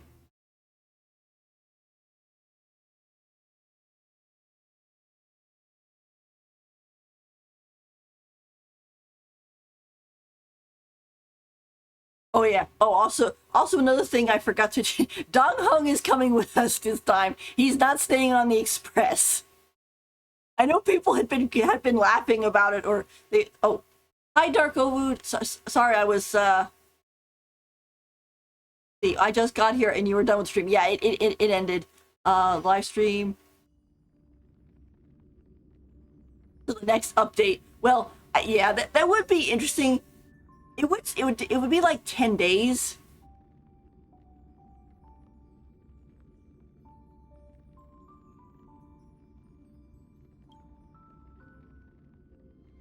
But, you know, and 10 days is quite a while. And, you know, I remember people complaining about it before, because like with Genshin's, they had it where it was only whatchamacallit. With Genshin's, they had it where the code was only good for like 12 hours, and a lot of people were missing it. And people were like, you know, oh, I didn't have time to put it in, and blah, blah, blah. And then you had other people who were like, well, the codes are technically a thank you for people who came and watched the live stream. So if you didn't watch the live stream, why would you think you would get the codes? But then on the other hand, it's like, yeah, but then again, I think to myself, I'm like, what were you doing for 12 hours that you couldn't quick blip into the website, put in the codes, and click yes, and then go? Like, what were you doing? Because that's the thing, is like with MiHoYo games, you don't have to get into the game to redeem the codes. Although I think that's why they put it on a Hoyo Lab, where they made it where it's just like, oh, you just click over here, redeem, redeem, redeem, and you're good. But hang on a second. Just here.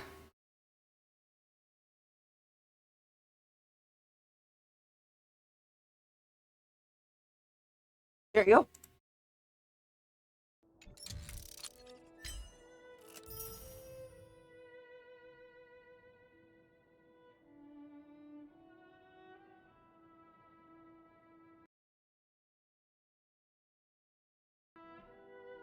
What's a piece?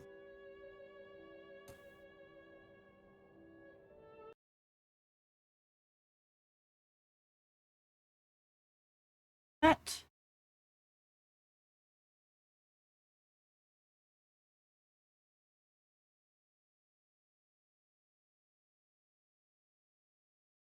There we go.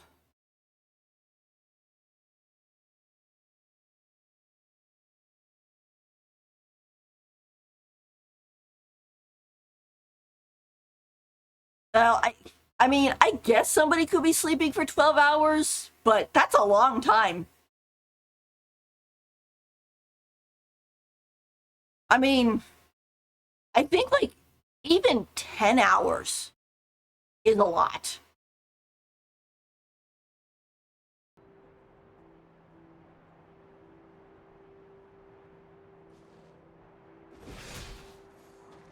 I was like, what happened to the sound? It is going. It's just a little quiet.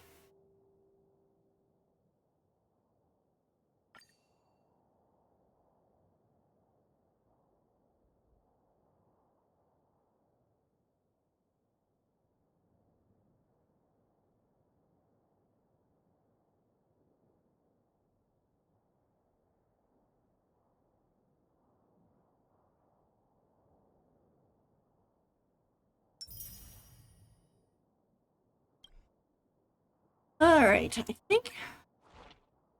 Hi, Zoanope. Yeah, we just finished up with the live stream, and now we're doing some Honkai Star Rail because I haven't played Star Rail, or I haven't streamed Star Rail. I've been playing every day, but I haven't been streaming it. So I figured, hey, why not, right? Originally, I was gonna have other things to do, but I was like, hey, we can do it now. Our daily stuff. Let's see. Actually, let me check something. Actually, I should.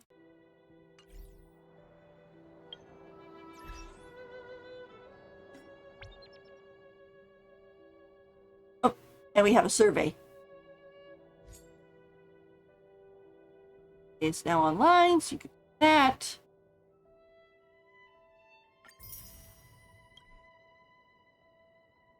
I'll have to make sure to do that.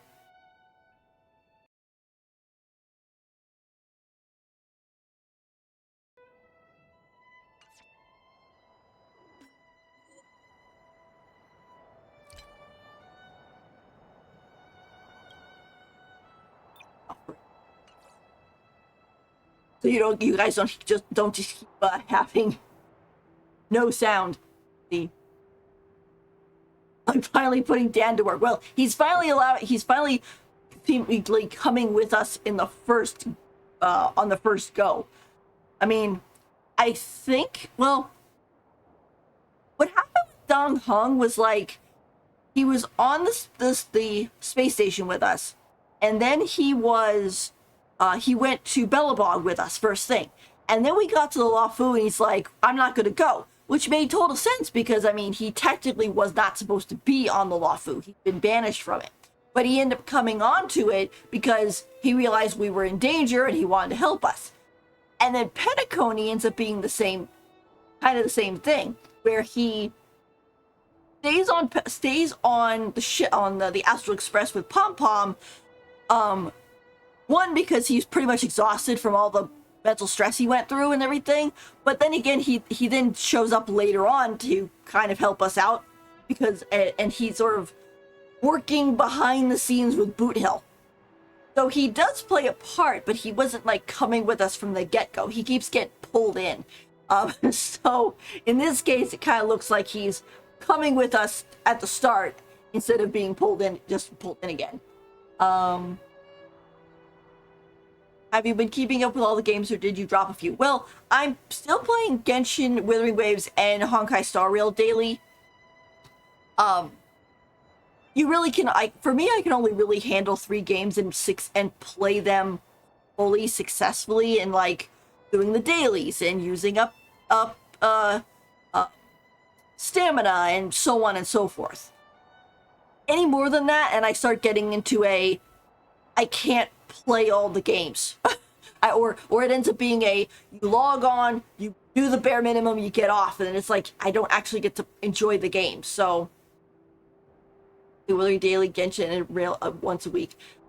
Yeah, well, it kind of depends. Like, I buy Welkin and the battle battle passes, and what is this? This is the Rail Pass, I believe. Yeah, Express Supply Pass. Like, I buy this, so I kind of need to log in daily, because if I don't, I basically wasted my money. Let's see, what was I doing? Okay, hang on.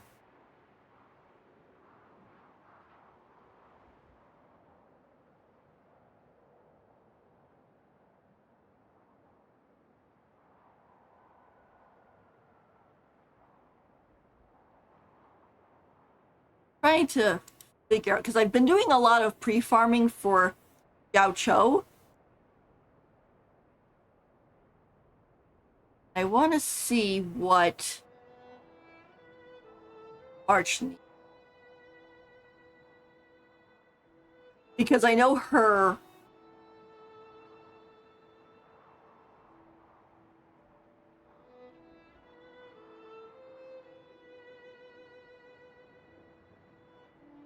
I'm assuming her new path is going to require different stuff.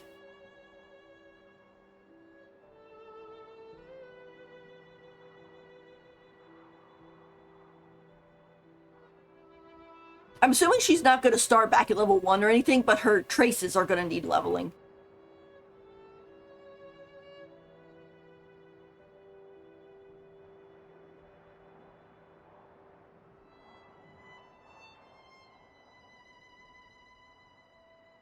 Materials. Got those.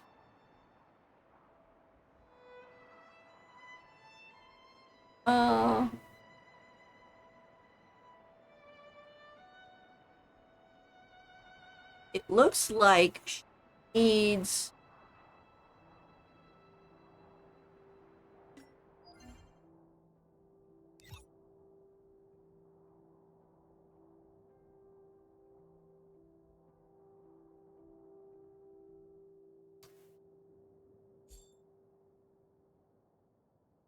I buy the Welkins. Well, I definitely buy the Welkins for all 3 games. The battle passes, I think I buy Genshin's, and then I sometimes buy them for Honkai Star Rail and Wuthering Waves, but not all the time. Right to this, March 7th apparently needs these.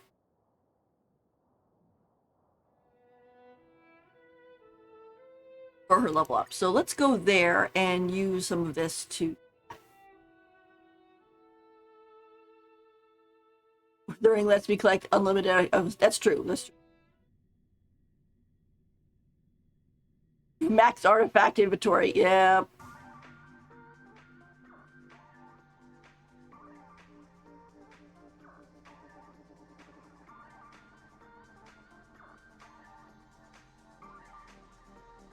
Yeah, you do reach that cap eventually.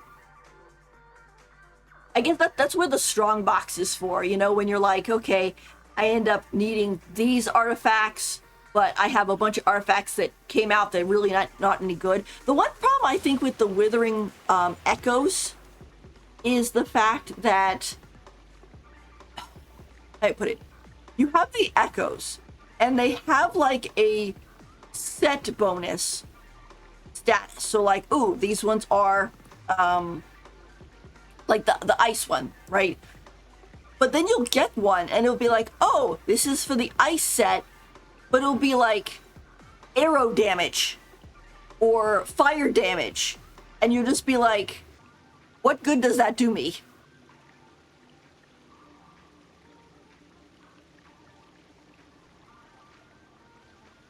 You know?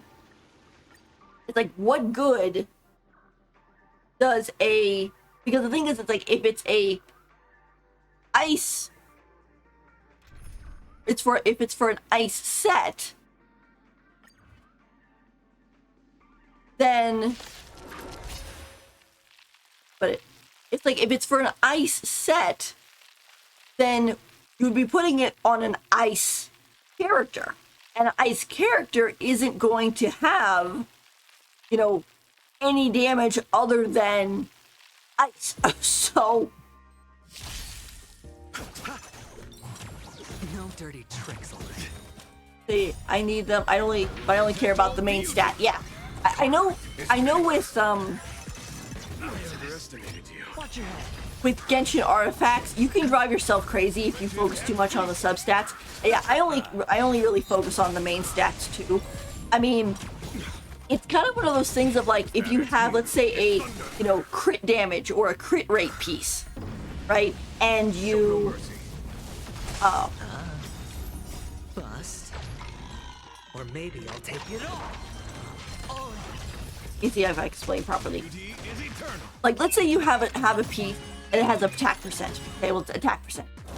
And then you have your substats. If you have like 2 attack percentage ones and one of them has like defense HP and, you know, elemental mastery, and then the other one has like crit rate percent, crit damage percent, you know, etc., like, you're gonna want to pick the one that has the better substats. But yeah, I agree. Trying to focus too much on the substats, you really will drive yourself crazy. Especially considering there's so many characters that need so many artifacts. I mean, I know some people switch the artifacts between the different characters. So like, oh, if they have a good pyro DPS set, they'll just take that set from one character and put it on another. But I kind of like having all the characters have their own sets. So yeah. Just today, I got a fire main stat on a wind set echo as a daily reward. Yeah, that's what I'm talking about. I mean, I guess unless they're gonna be introducing like double elemental characters at some point. Or maybe I'll take it all. You know, I mean, I don't know. I guess it depends on like what you want to have them. Like I'll have to look at the set bonuses and stuff, because like if the cryo set bonus does something other than increasing cryo damage, but it will be work good for, let's say, a fire character or a pyro character, then in that case, it's kind of like, okay, this kind of works really well. I mean, I know like, was it Verena? Right, Verena? Like, she's a Spectro character, but she benefits from having the healing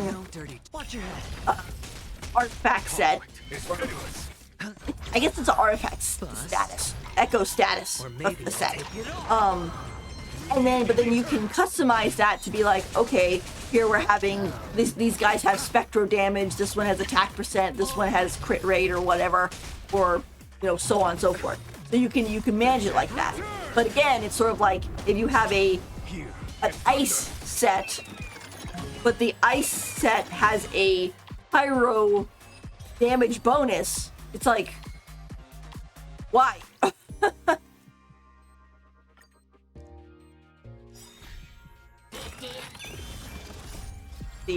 Also get a lot of the random elements on the attack set echoes, yeah. But no hero uses the attack set, yeah. I mean, I know I did see that with like Mortifi, that they were having the one that like, oh, here you can use it to increase his his energy, and so he'll be able to use his ultimate quicker. So that his ultimate goes and boosts his regular attack and his skill attack, I guess you could call it.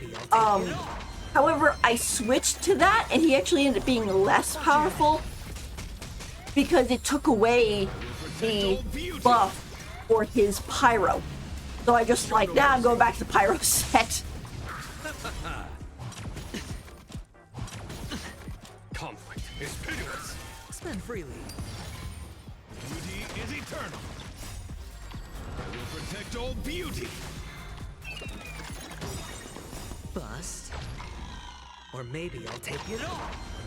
Oh. The dead return.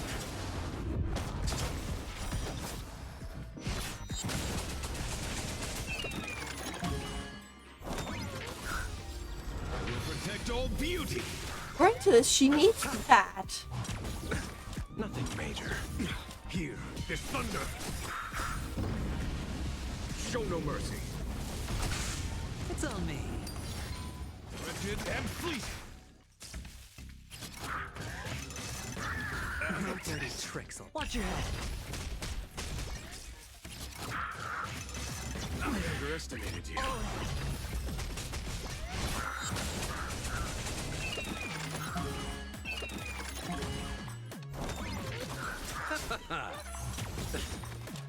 The dead return! Conflict is pitiless. Beauty is eternal. I will protect all beauty. And she seems to need the Conqueror's Will, the thing from the Void Ranger.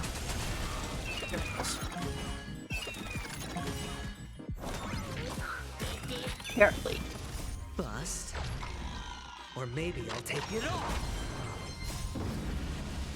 Show no mercy. Here is thunder. Wretched and fleeting. I will protect all beauty. You know, honestly, I'm glad that with March 7th, that when people talk to her, they don't say her whole name. You know, that they just call her March. You know, that basically March is her first name and 7th is her, like, quote-unquote last name. So they only say her whole name when it's like oh, I'm introducing you, this is March 7th. So technically the 7 part of her name could be written out. So S-E-N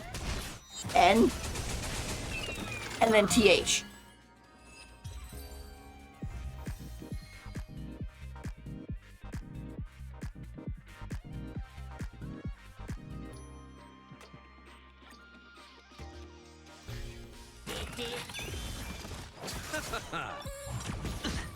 Here is thunder. I underestimated you. Wretched and fleeting.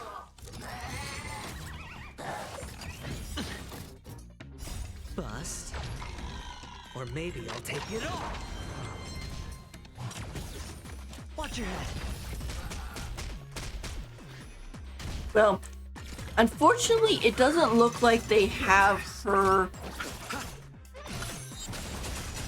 trace materials for her hunt self, or I guess her imaginary, on here yet. But I guess I'll just go with what I found. If it ends up not being the proper thing, then I could just be like, oh, I'll just use it on somebody else at some point. Oh, yes, I have. Have you seen the rail video where the face of poker gambler hero is decided by the stone name group? Yes, yes. That's Aventurine with the IPC. that one is kind of interesting because one, it shows off a bunch of the NPC, which I thought was really a good idea. I really like Sugulite and Pearl. Bust. Sugulite? Or maybe I'll take it all. I really like them, so if they become playable, I'll probably roll for them. I like their designs. Yeah, Aventurine. I also... it's the whole thing was kind of stressful though, because like Adventurine is more or less on trial, and they say right in the beginning that it will decide on if he lives or dies. Like, this isn't even a, oh, we're gonna fire you. This is a, oh, we might kill you. So we're taking a vote to see if we're gonna kill you. Or I'm like, maybe I'll take you. oh. And so, but luckily, what was it? Opal finally kind of decides that after everything, he's like, oh well, you getting Penacony was worth it, so here I'll just heal and fix your stone. Here you go, you get to live, you know, congratulations. Like, it kind of reminds me of whatchamacallit, in the Owl House there was a character, which I don't remember what her name was, but she was under this witch lady who basically told her that, or the setup was that this character needed to go home, or her family was going to disown her. But the witch needed her to do something else during the same time, and the witch basically said, if you don't do the thing I want you to do, you will give up your life, meaning that she will kill her. And I'm like, oh, that is really intense. And I was like really spooked, you know.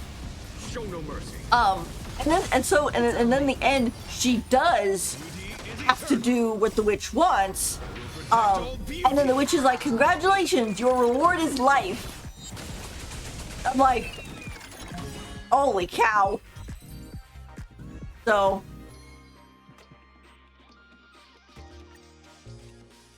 but yeah, out of the IPC, the only one I have is Adventurine. I ended up rolling for him. It was kind of funny because I wasn't going to. Or Bust. the whole thing was interesting because I went into the one pack with Acheron and Adventurine, and I wasn't going to roll for either of them. But then we found that Acheron is actually really good in the simulated universe because she can use her skill to basically just take out enemies, so you don't have to worry about, you know, fighting them. Which I found going through the simulated universe was kind of, it took a while. It took a long time, and it was sort of exhausting. So having her there was really helpful because I also had it unlocked where you could use items, so I could just replenish the skill points as we went through it. So she basically was just able to be like whoosh whoosh whoosh and get rid of the enemies. She couldn't do that with the bosses, of course, but it took a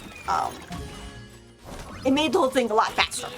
Okay, so I rolled for her and I got her, and then afterwards I had been like dropping a few pulls on Adventurine as the time progressed, but he hadn't shown up. Or maybe I'll take And then on the last day, I decided, you know what, let me roll to pity. If he comes home, he does. If he doesn't, it's like, okay. So I rolled to pity and he came home. And he's like one of the best characters now on my team. Like, I mean, look at how strong his shield is. I mean, I have Lucha on the team, but I technically don't need him on there with Adventurine on there, because as long as Adventurine keeps up his shield, everybody's fine.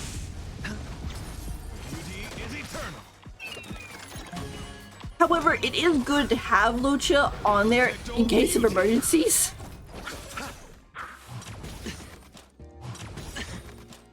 Bust. Or maybe I'll take it all. But I don't know. I might do something where like I replace Lucha with Jiao Cho once I get him, because I do have enough to guarantee him for certain. The dead return.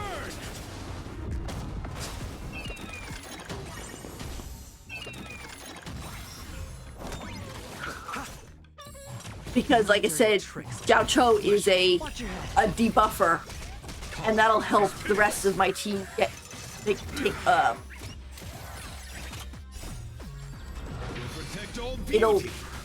it'll weaken the enemy so my team can do more damage against them. I mean, I suppose I suppose what I could have is I could have Adventurine, Mocha, Jiaocho, and then whoever is my DPS. Because Jiaocho is kind of like a debuffer slash sub DPS. Nothing major. The only thing is that I'm like, why do we have? Why are so many of the characters becoming imaginary? Like the other day, I had Adventurine, Lucha, Imaginary Trailblazer or Harmony Trailblazer, and then like I think it was like Adventurine. No, Argenti. It was Argenti on the, and it was like, okay, so now I am 3 of my characters imaginary, and we got 1 physical. If we run into a monster that doesn't isn't weak against one of those types, we're in trouble. Which we were. We almost died. So I was like, oh gosh. So that was the whole thing.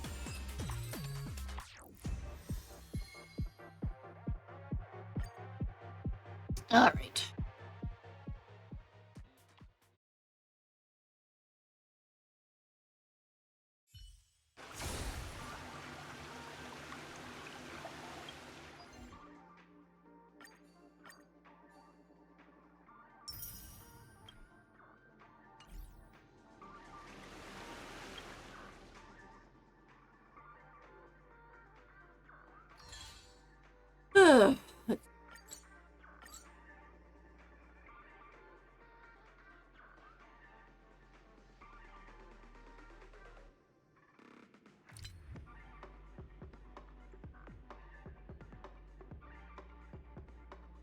I think I might be able to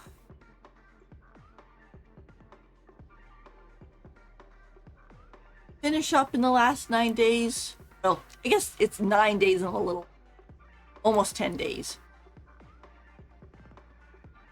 This is the one though, the weekly EXP limit.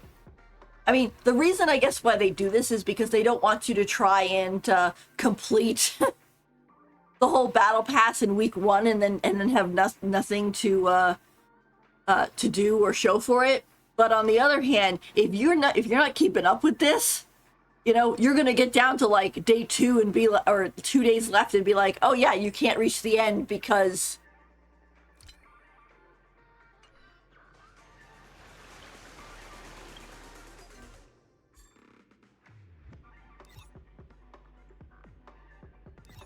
that got that done.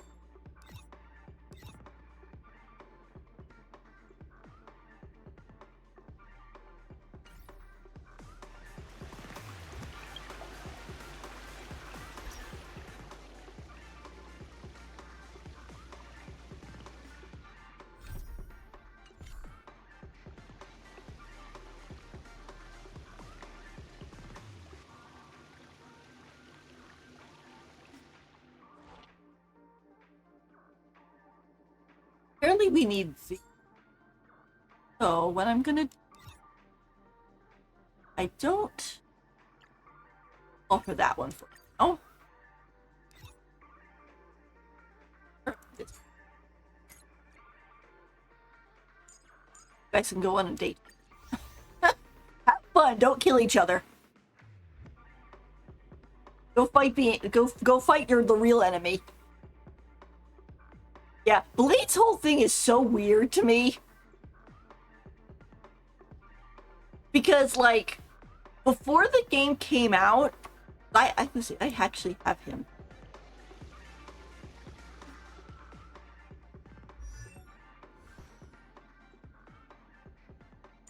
Yeah. Blade's whole thing is kind of weird to me. Because before the game came out, his whole thing was all about like, ooh, I want to get revenge. I need, you know, out of, what was it? Out of 5 people, 3 must pay the price and blah, blah, blah, blah, blah. And Jing Yuan isn't one of them. So the price payers he's talking about is Dong Heng himself and Jing Lu, apparently, because Bai Heng is dead. So obviously she doesn't have to pay a price. And Jing Yuan is apparently fine. So no issue there. but he was like so much on this revenge kick thing, or whatever it is he's doing, and then he actually does go and fight Dong Hung, okay, on the Luofu, stabs him. Dong Hung turns into, you know, or shows off his dragon self, is here. And then Blade's just like, okay, I'm good. We can leave now. I'm like, what? We went through that whole thing and now you're just like, ah, yeah, we're good? Like, what is happening? And then the whole thing got completely, totally messed up. You know? Because it's like, you got Jinglu and Blade running around acting like vigilantes, like they gotta bring justice, and it's like, I mean, like, Dong Hung has been through enough, I think. I mean, he was captured, tortured, forced to rebirth, which was basically a death sentence for Dong Feng. Old friends meet yet again. You know, which is basically a death sentence for Dong Feng, but then even that gets screwed up, and so not only does he end up retaining some of the memories from himself as Dong Feng, but he also manages to retain half of the power, with the other half of it going to Bailu, who is Tiny Dragon Girl. Which I still don't really understand the whole aspect, or not that I don't understand, but I don't think it should be that, oh, the Videodara are dragon people, but the only ones who actually have dragon features are the big cheese, right? The Imbibitor Lunae characters, you know? Because it means that when we get other Videodara, the only thing that's going to be different about them is that they're going to have pointy ears. So, the website version music shows up in the game as well. Which website?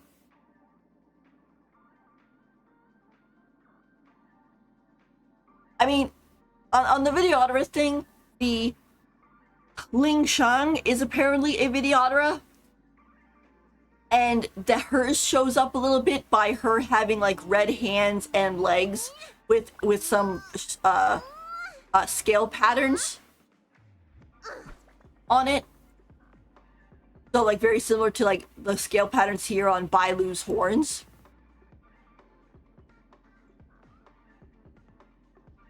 And so on. You know, the thing is, what's really kind of funny to me though is that Honkai Star Rail has been out for over a year, and the only tiny girl models we have of this is Bailu and Hook, which is, where is she? Yeah, right. Which they are super cute, good little girls. They deserve cookies and head pats and all that good stuff. But I find it kind of weird. I'm sort of like, what happened? Like, did they get in trouble? Did they have to retire it, but they don't want to take out Bailu and Hook because of, because they get in even more trouble for that? Like,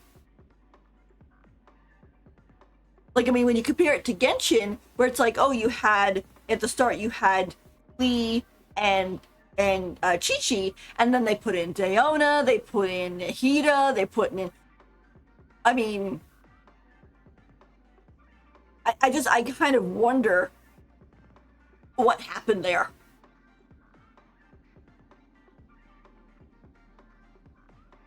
I mean, not that I think that they should add more. It's just kind of weird that they are the like.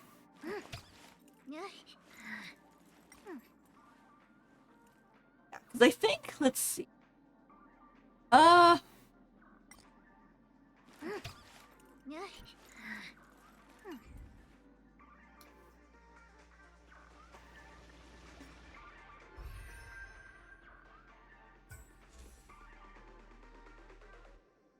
I wish they had a better sorting thing on here instead of just, oh, here's the characters. Like, if they had it where it's like, oh, you could sort them by like body type and things like that. But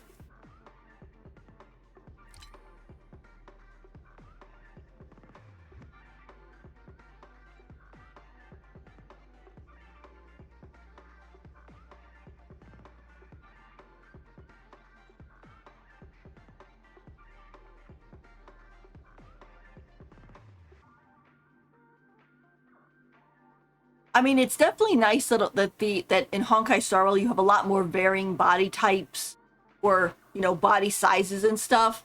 For example, you know, than like Genshin, because like Genshin has the 3 lady or the little girl, the medium lady, and the tall lady, and then for the men they have the medium male and the tall male, and that's it.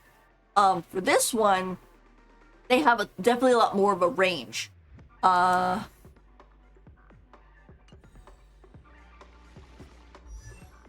For example, for the girls, you end up having, like, even though we only have 2 of these, you have this, like, little girl model, followed by...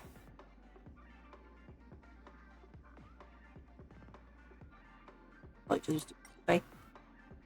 Followed by this height, so still short, but not little girl. Well, I guess that depends, because Clara is definitely a little girl, but Xixing is an adult. So this is just short adult and kid. Herta also falls into this realm. So you have like them, and then you go into like Knifin, Asta, those levels. And then I think after that, let's see. Yeah, I think, like Natasha, for example, Serval. Ronya's a little bit shorter.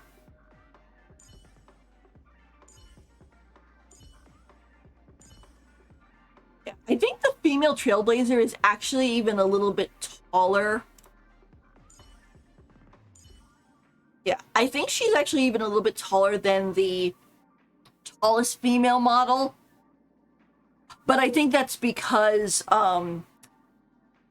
they wanted to match. It was like you had her and you had the male Trailblazer, Callus, and so you wanted to have them.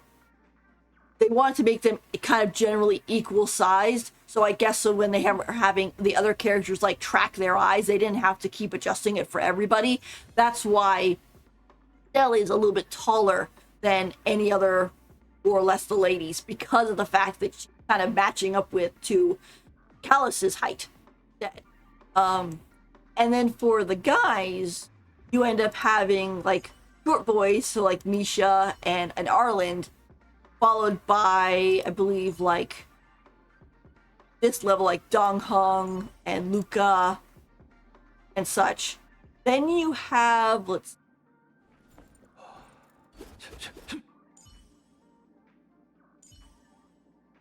then you end up having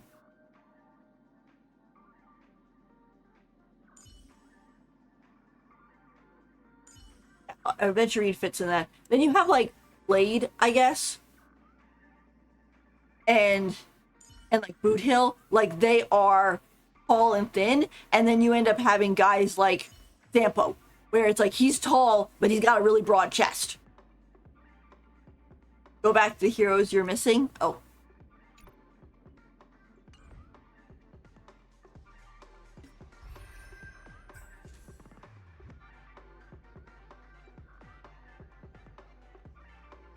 Yeah, so I don't have these guys.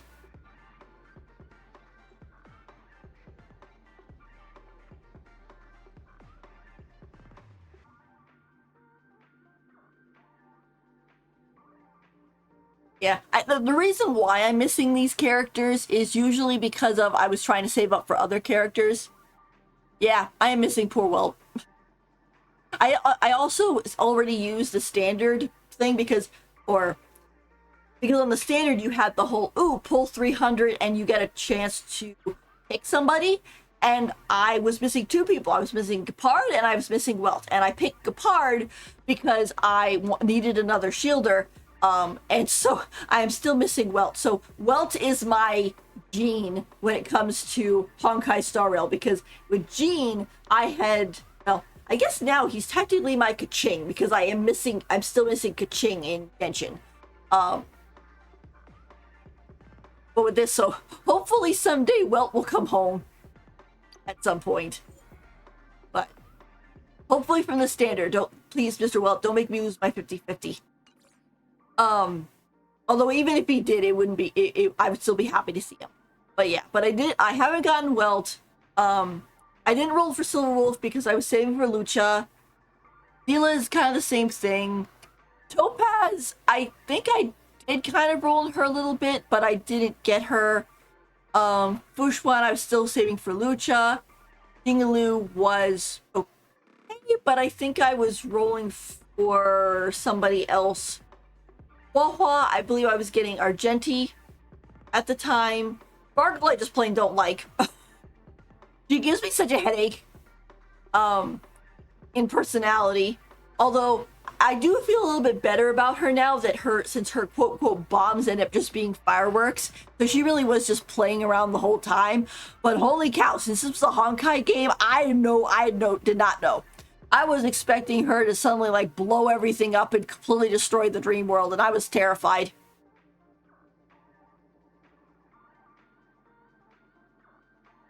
Well, that's two different things. Like, and also, I wasn't complaining about Dong Hung not leaving the train. I was just making a statement about how he, the last two times he's kind of been like, oh, I'll stay back, and then he ends up coming anyway. And in the new one, it looks like he's coming right from the get-go, which is nice. They made her a clown.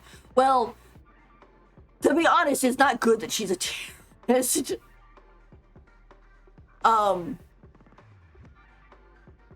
Yeah.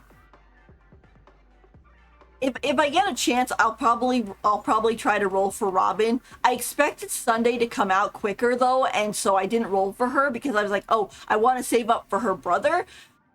But then he's not coming out right away, and then Jiao Cho showed up, so I was like, I really want to get Jiao Cho, so.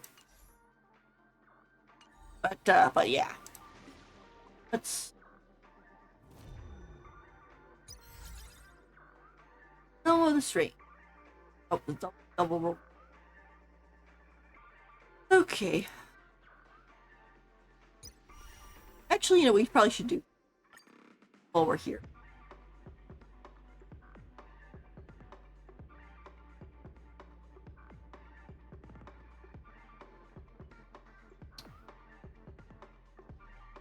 I mean, I'm glad Sparkle didn't actually kill anybody. But I was really worried. I was like...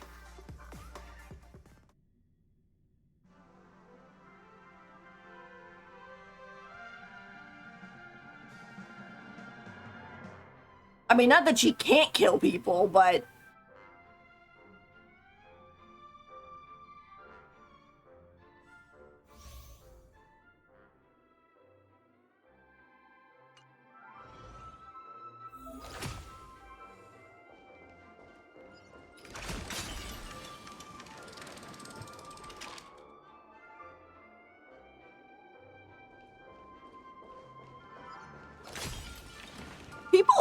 some people are giving Jade a hard time because they say like, oh, she's a slave owner and stuff, and I'm like, I think she's more akin to like Count D from the Pet Shop of Horrors, really, because she's the whole thing of like, okay, she makes deals with people and she does give the people what they want. They just have to give her something that's equal of value. Let's wring them dry. Continue patrols. There's a good child. Do as you're told.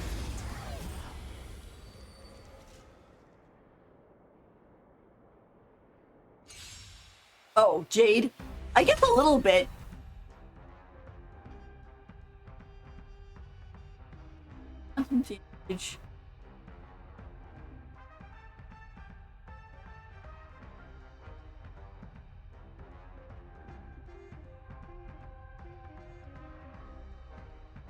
Yeah, this is a weird, kind of a little bit weird Well, I guess, let's see, yeah. Skills, like, makes a single ally become the debt collector and increases their speed.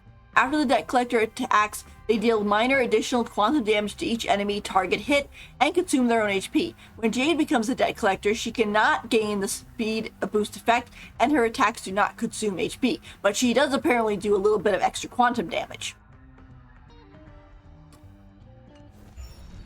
Oh, look, a VIP.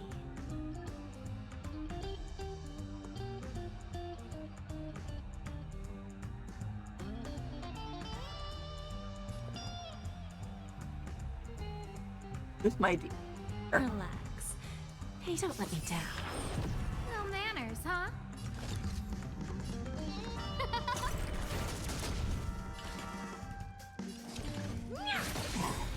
Time for a lesson. Time to twirl! Do you know who I am? This big diamond! It's all yours! Bending the rules. Time to twirl! Time for a lesson. It's kind of funny. It's like they're not doing the quantum damage. She's just helping out and doing the quantum damage. We have a deal. There's no backing out now. For me or you. Time to twirl!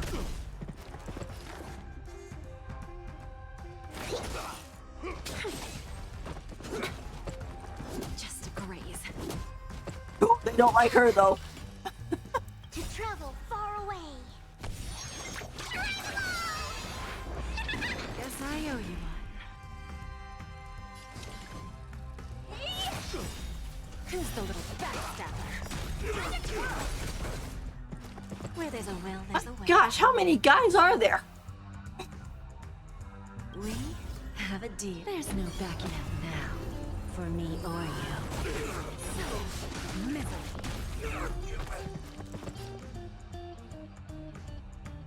Do you know who I am? This big diamond! It's all yours! Time to twirl! Who's the little backstabber? Here we go. Anyway, but like, if you've never heard of the Pet Shop of Horrors, it has nothing to do with the Little Shop of Horrors, which is with Audrey, and it's a completely different thing. With the Pet Shop of Horrors, it is a manga, and it's an anime too, but the anime is like 4 episodes or whatever. But it's a manga that basically is about a pet shop run by a Chinese gentleman called Count D, who's very, very pretty. And apparently, or actually, what happens is that people have been coming to his pet shop, and then weird stuff is starting to happen. So you end up having a American, because this is in America, this whole thing's set in America, and Count D is, shop is in Chinatown, which is in New York. And what happens is...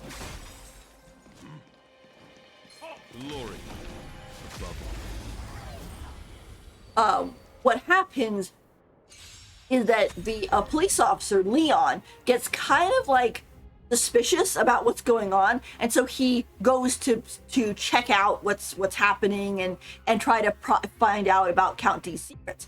And basically, the whole thing... My guiding light. Duty is eternal.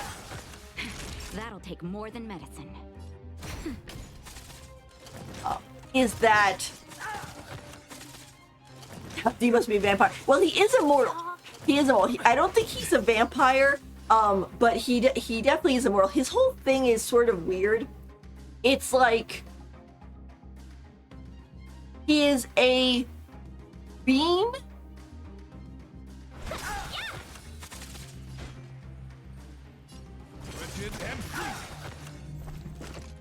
Let's be friends.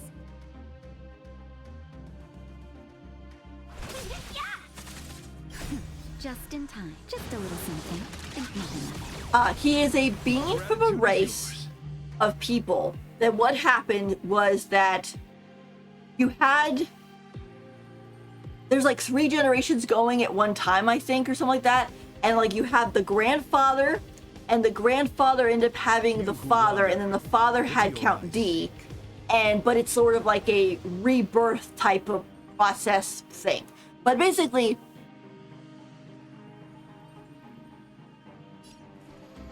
Duty is eternal. Now. I'm okay.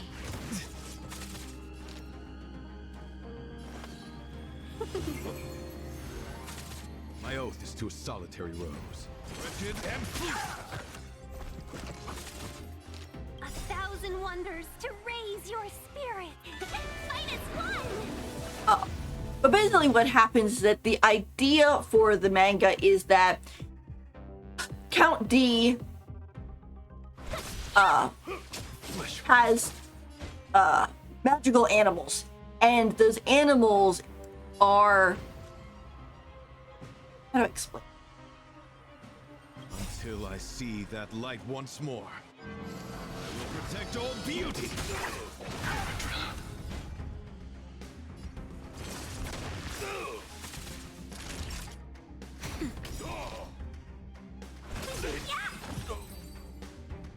Let's see how to explain it.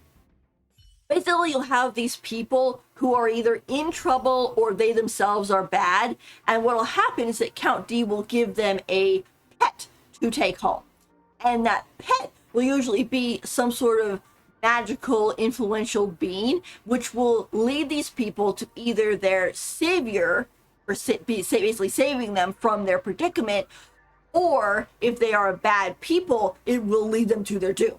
Okay, it's a whole justice thing going on. I remember one of them, because they have like a whole bunch of little stories for it. I remember one of them was about a girl where she was a very famous pianist, okay? And she was good at it. She enjoyed it, but her family was putting a lot of pressure on her because she was making them a lot of money, and it made her very, very unhappy. So she was ended up being very lonely. So in the story, she goes to Count D's place, and he understands her situation, and he gives her a puppy. And she takes care of the puppy, and she loves the puppy, and stuff like that. And throughout that whole section, she's getting more and more pressured, and she's starting to lose it, and it's really hurting her. And then at the end, I don't remember the exact specifics, but at the very end, the puppy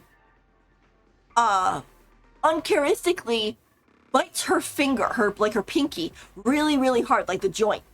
And while he doesn't like take it off or anything, it actually ends up damaging the nerves in her pinky to the point where she can't really be a pianist anymore because of the fact that the nerves are now damaged. She can still use her pinky fine and stuff in regular day stuff, but it basically makes it so her family can't force her to be a pianist anymore because she's not that good at she's lost that range of motion.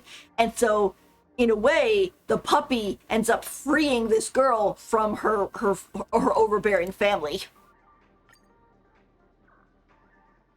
So that's one situation that where it was good. There's another one too about a lady where she ends up falling in love with a host at a bar, and she's so enamored with him she doesn't realize that he's using her. So she gives him more and more money until she's basically in debt. And then she ends up starting to, or she goes into debt, and she's like really, really miserable. And Count D goes and gives her a bird to keep her company. And while this whole thing is happening, Tough luck running into me.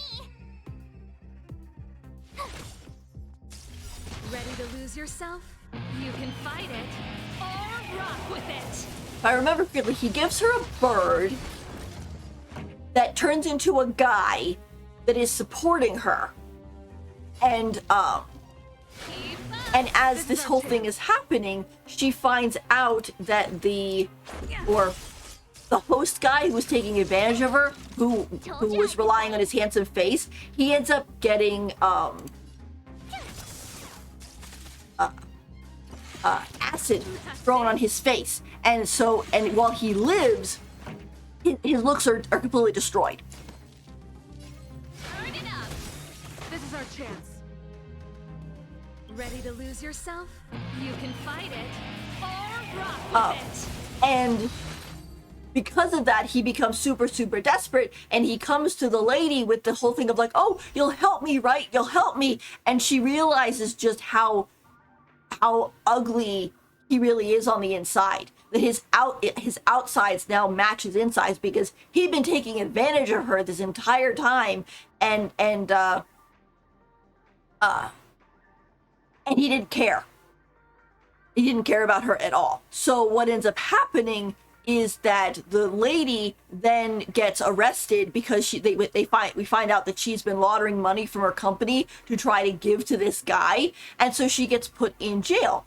The thing is, while she's in jail, doing her time and stuff, her bird, so the guy as a bird, hangs out in the tree and is waiting for her to be free. So it's the idea that she's going to be free and that she's going to get to join back up with her bird boyfriend, and it'll be happy ending. But she kind of has to pay for the fact that, yeah, you kind of let yourself get tricked, and also you were laundering money, which is not a good thing. So there's a whole big story about that. So if you guys want to, there's actually 2 series. It's like you have Pet Shop of Horrors, which is the first series, and then you have Pet Shop of Horrors in Tokyo, which is the second part.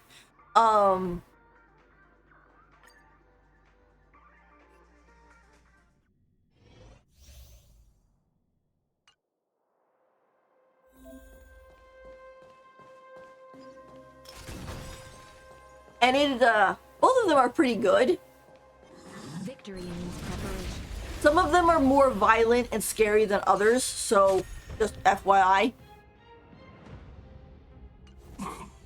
Move carefully. And of course, also too, the whole thing kind of ends up accumulating in a Leon getting closer and closer to finding out Count D's secret, and Count D kind of, he and Leon sort of semi-developing feelings for each other. That's better. Much better. Fighting is meaningless.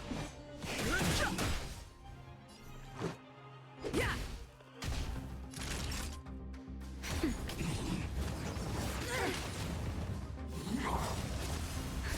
Just in time. Just a little something. And in the end, you find out that, like, Count D's father has decided that human beings are horrible and that they mistreat everything, so he just wants to destroy them all. And so it ends up being up to Count D and Leon to stop this guy from destroying humanity. The truth of life and death. The sanctuary is but a vision. Break! Yeah. And so they have to do that whole thing. And the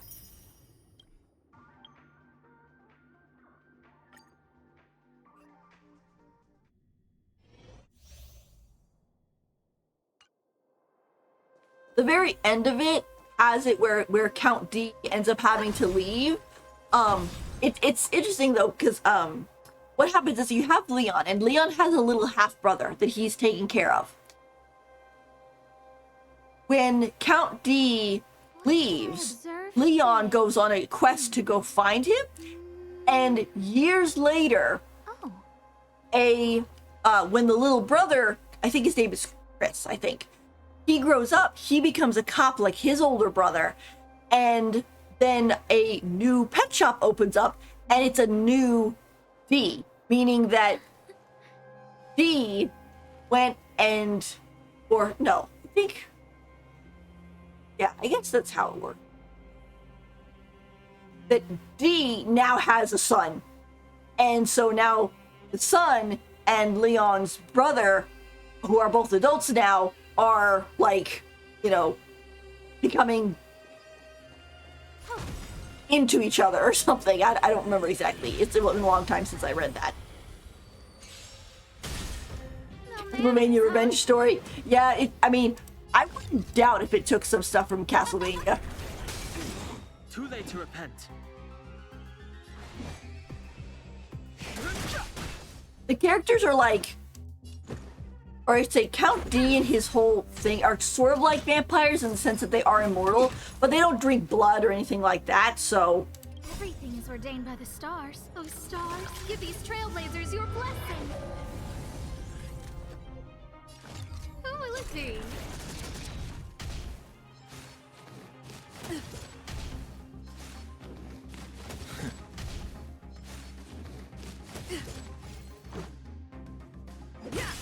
Too late to repent. Who invited you? This is our chance. Fighting is meaningless.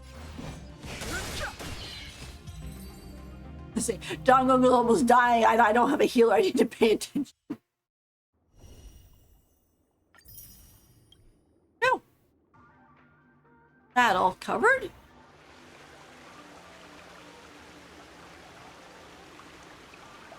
I've been streaming for over 2 hours now. I didn't realize that time just flies, right?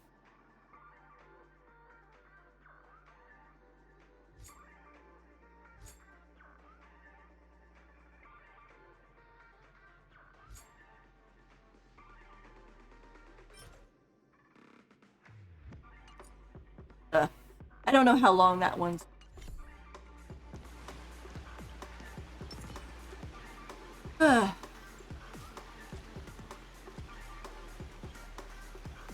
I did, I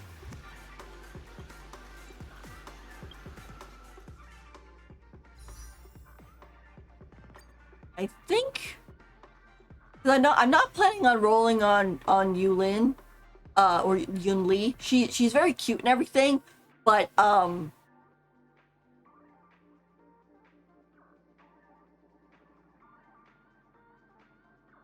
definitely want Yao Cho first. Oh, I used my 5.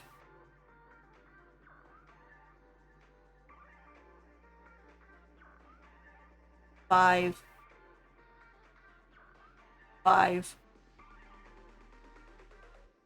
47. So I'm about halfway there, which I do have my 180 saved up for him. But hopefully he will come home sooner rather than later. I mean, my last one that I got was Boot Hill, so I'm not guaranteed or anything.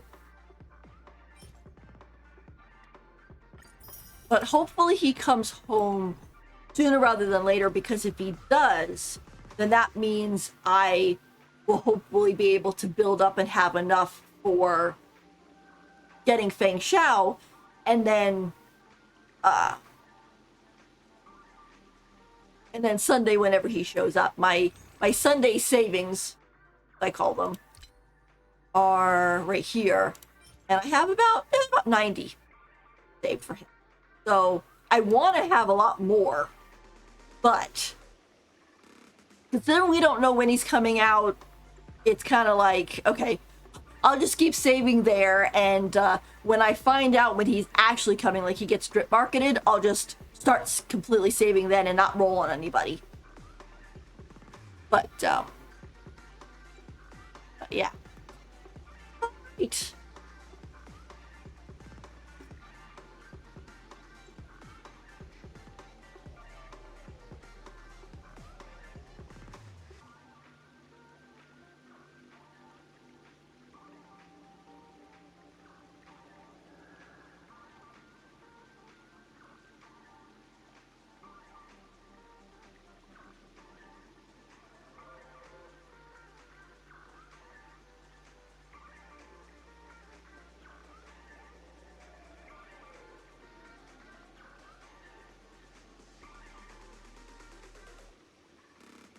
That's some pretty cool music.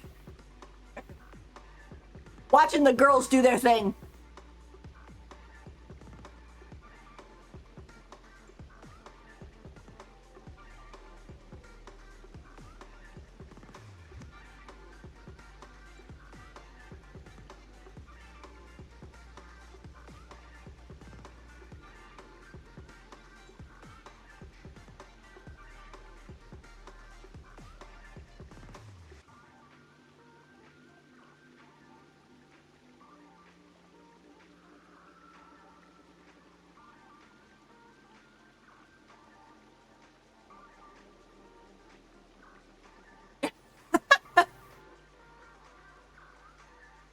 I like him.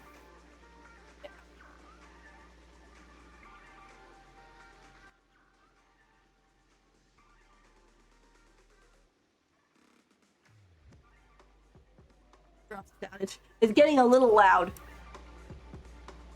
Let's see, yeah. Let's see. A boxing healer and counselor from the Zensho Yaoqing often greets people with a smile on his face and a scheme in his heart. Uh-oh, he's sus.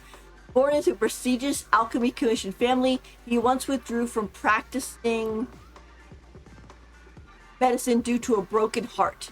However, he returned to the field to treat the Merlin's Claw General Feng Shao. Skilled in the study of alchemy prescription that views medicine, especially those that induce a sensation of spiciness. He invented a cauldron-based medical formula known as the 9 squared grid. So that whole thing, that's his specifically. Not just, oh, anybody just randomly uses this. No, like, no, that's his invention. Combat roles. Xiao Cho is a support character who applies action roast to enemies, increasing the damage they take and inflicting burn damage. After Xiao Cho uses his ultimate, he activates a zone.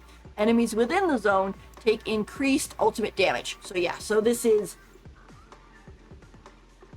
use his skills, use his attacks, use his ultimate, and then let everybody else pile on top of the enemies. Because it takes increased ultimate damage from everybody else. So make sure that everybody else has their ultimate charge and are ready to just pile around on top. You don't want more copies. Yeah, during the live stream, it said that you can...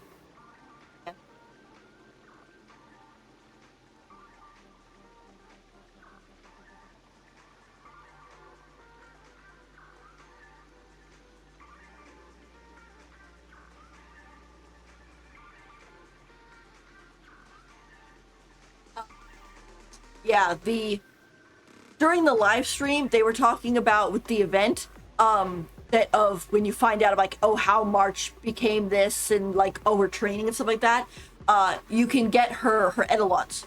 There's like 3 of them, I think. I don't know if they're gonna give us 3 and then like hold back the other 3, but you will be able to just get them. So it's not like, oh, she's put on the standard banner and you might get her someday.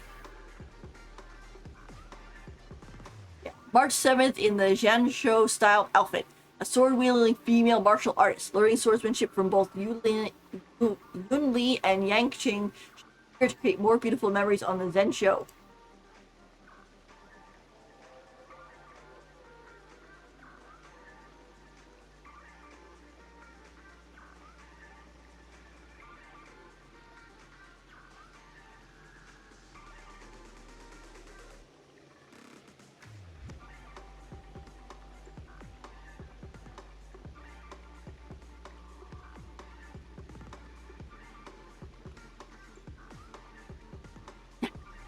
I'm still kind of surprised that his name is just Tail. Like he has a real name. It's just she just names him Tail because he's possessing hers.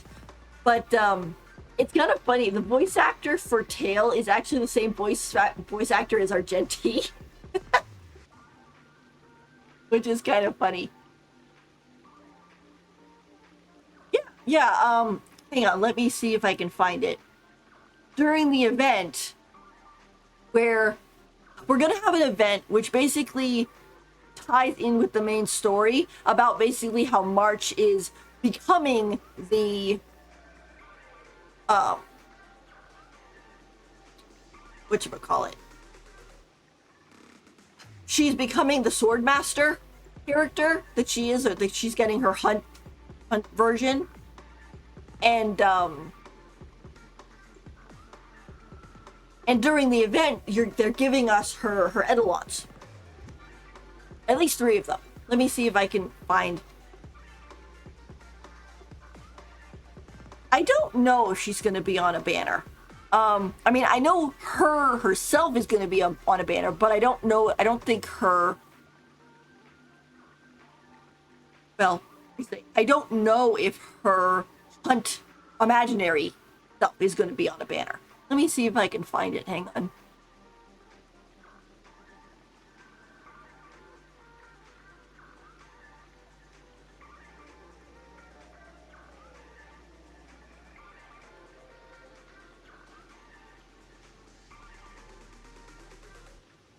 Website. But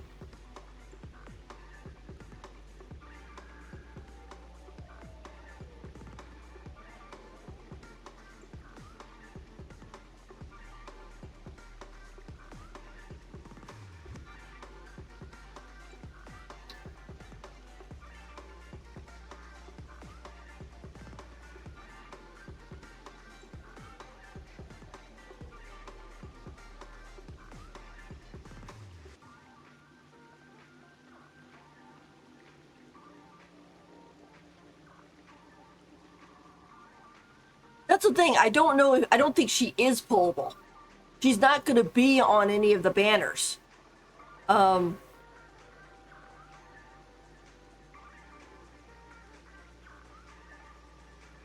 could.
Back to this. I thought somebody would post like a picture for it, but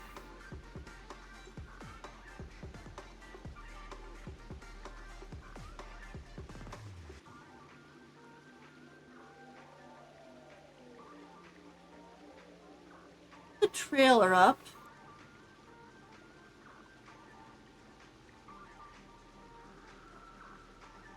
I can find.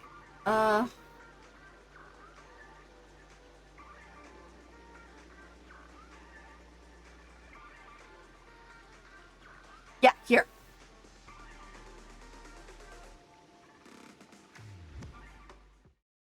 Right. So here we go. So you do this event and it gives you at least 3 of her etalons. Back up a little bit, show you.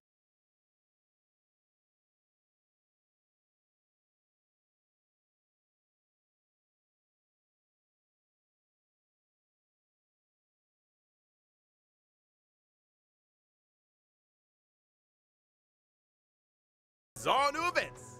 As the war dance approaches, guests and visitors from all corners are converging on the Lawfu. But not all are harboring noble intentions. I'm sure all you remember a certain IPC representative by the name of Scott. Oh, the Alliance is very familiar with the conduct and deeds of the IPC. Hardly surprising. Well, Scott is out to demonstrate that Xianzhou swordplay is no match for IPC tech. Ooh, not only does he have a mech-related provocation in store, but also wants to assert his authority through battle. For real? I think me and Old Metal owe this guy a beating.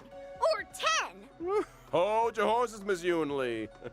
As a matter of fact, your apprentice got a little impulsive and took up the challenge.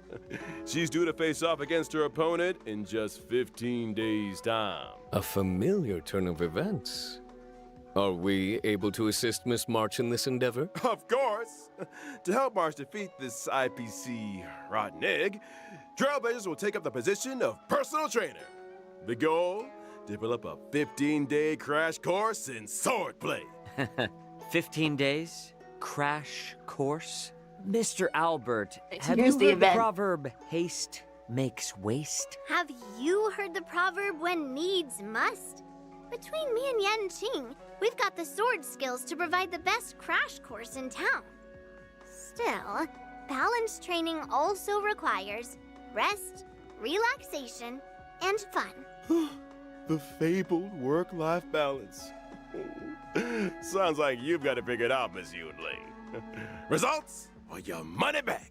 I have a feeling Miss March will have some fortuitous encounters and crucial assistance along the way. Oh, I might just have to offer a helping hand myself. The encounters and sword training experiences that March accumulates will dictate the nature of the story's conclusion.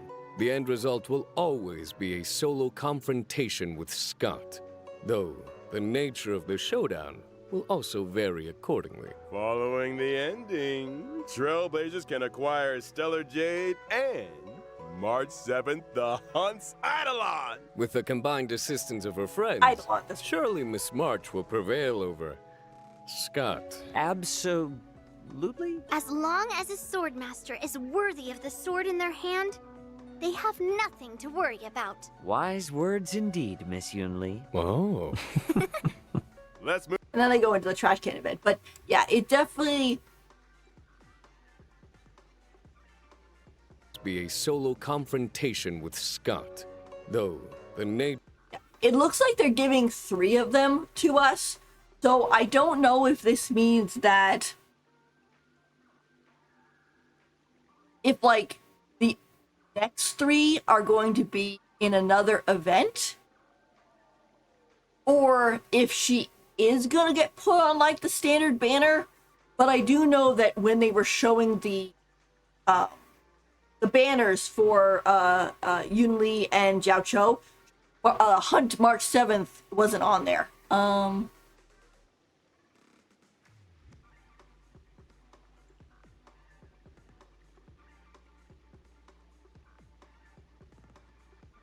Yeah. Sport 4's first. Like, this one has Hanya, Yukong, and Lynx on it. Then for Jiao Cho's and Sparkles. You certainly have a cat-like energy to you, Miss Yunli. Let's move. Yeah, they have Hook, Gwynnifin, and Arlen. So there's no Hunt March 7th on here. Not saying that she won't be put on a banner, but considering they're giving us 3 of her Eidolons at least, yeah, I would definitely just save up your funds for somebody else until we get more information. I will say. I want the lady with the huge sword a little bit as well. I just hope I won't have max copies of the 4-star heroes alongside her to not waste pulls. Well, the thing is, at least when you get the max Eidolon, whatever, of these characters, their copy turns into a pull so that which you can use.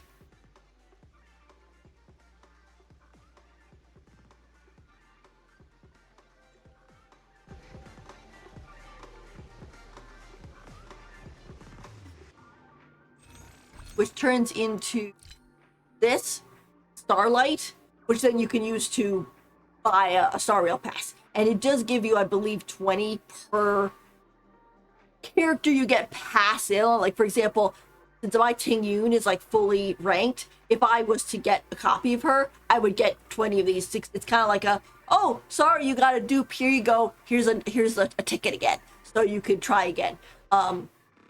I like using these as a emergency fund slash, oh, I'm saving up for a character. Like, for example, in Genshin, I'm saving up for Pantalone, and in this one, I'm saving up for Sunday, so. Yeah, it builds up after a while. I think, and the thing is, the longer you play, the more characters you have at full max. Like, let's see. Who do I have at full max? Go with Rarity. And Rarity, why are you guys not?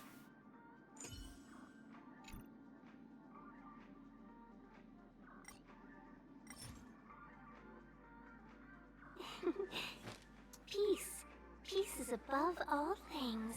It's like, I tell it and it doesn't do anything. Like, why are these, well, might have to do with levels, but.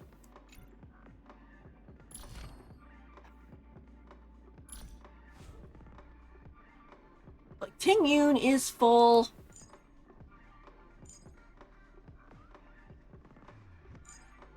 Chang is full. Gepard's almost full. March is almost full. Luca is full. Hila. Thinks. Tasha. Oh, I was wrong. When Gwenaifen I don't have fully ranked, so she and I think Arlen. Asta, because that's the thing is, like, when you're pulling on for a 5-star character and it's just like the character just keeps showing up and you're just like, okay, enough. I actually don't have any for Arlen, which is kind of a shocker. Then she's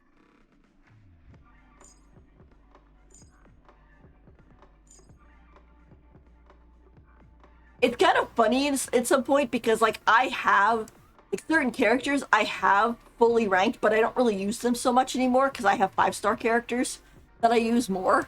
But I think the only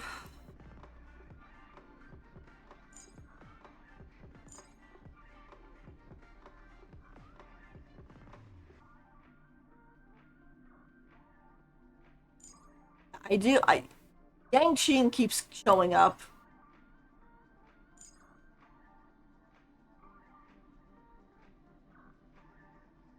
That's it.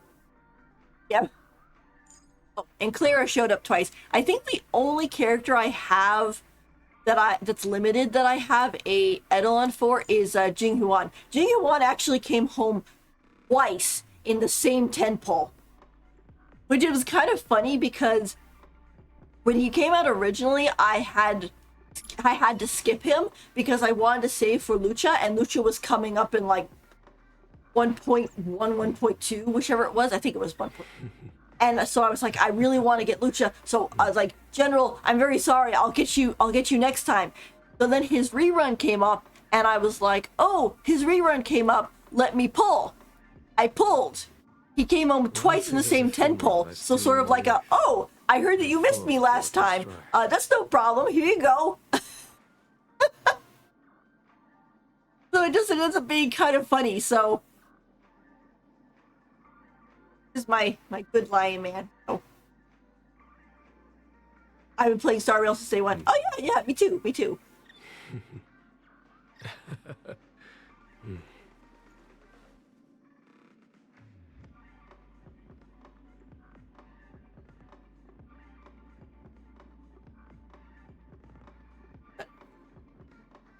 So there you go with that whole.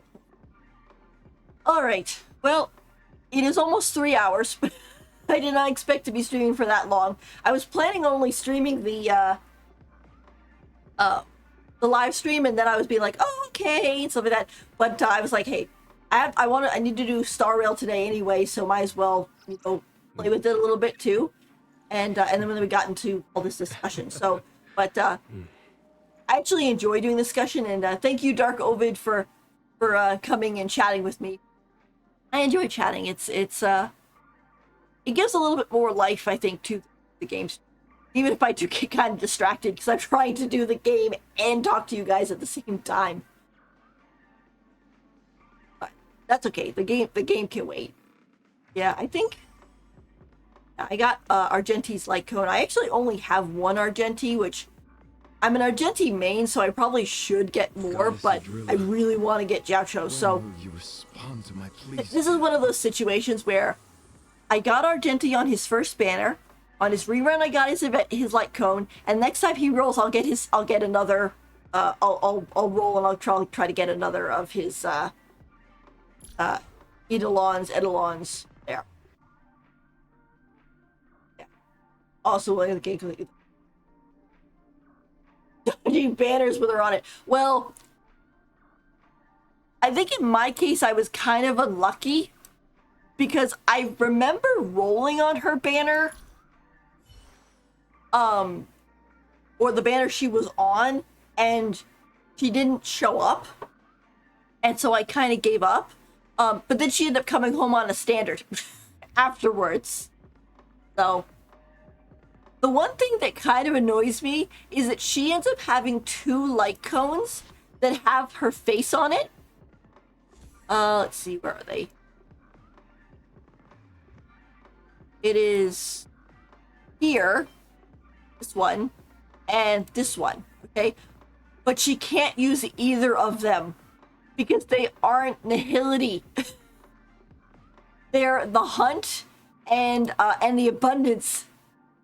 And I'm the type of person where I kind of like matching up the characters' faces to, or the characters' light cones to who they are. So like, here's Natasha's, here's Asta's. Now here's I could probably switch this one. There it is. Because I had hers on Argenti, and I don't need to do that anymore because I got his light cone. So there you go. So she has her light cone. Arlen has his light cone, and so on and so forth.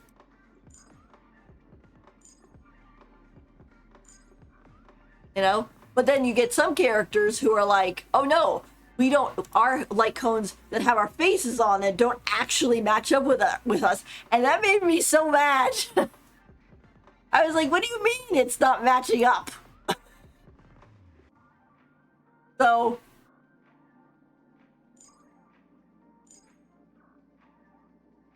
I don't know what it is. Oh, but anyway. All right. Well, I think that is it for this stream. Whoa. Excuse me, my banner shifted to the side. Well, that was weird. So I think that'll be it for today, but thank you so much for coming. I'll probably be streaming Genshin either tomorrow or a little bit of Sunday because I want to make sure I get the 3-hour playtime, and I don't think I streamed for 3 hours on Wednesday, but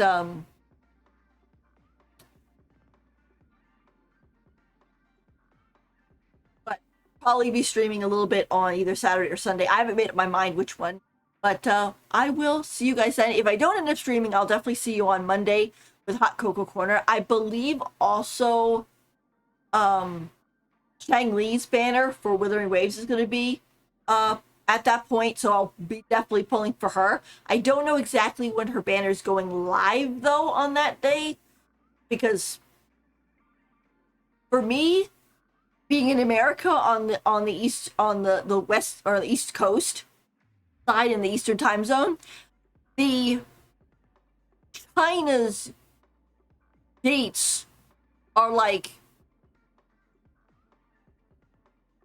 one ahead of me or one behind me. It's weird because depending on the time, it could be like either, oh, they're doing it here at 8 a.m. and for me it'll be 8 p.m. But then other times, if it gets changed around, it's like, oh, theirs is 8 p.m. and I'm at 8 a.m. like the day before. So, of what date they put out. So, I don't know. I'm going to keep a close eye on it, though, and I'll let you guys know when I'm going to be doing those pulls. I've been saving up for this lady. I did pulls on, like, Jiang's banner, but he didn't come home. But I do have, you know, a decent pity. But I'm planning on rolling for her and her weapon, hopefully. I'm also a Morphe main, so and he's on her banner, so I'm like, ooh, this will actually be really good because hopefully I'll be able to get a couple constellations or copies of him to make him stronger alongside her. So that would be pretty. Alrighty. Well, thank you guys so much for coming. I hope you have a great rest of the day, and I will see you later. Okay, bye. Thanks so much for coming. Yep, you too. Take care.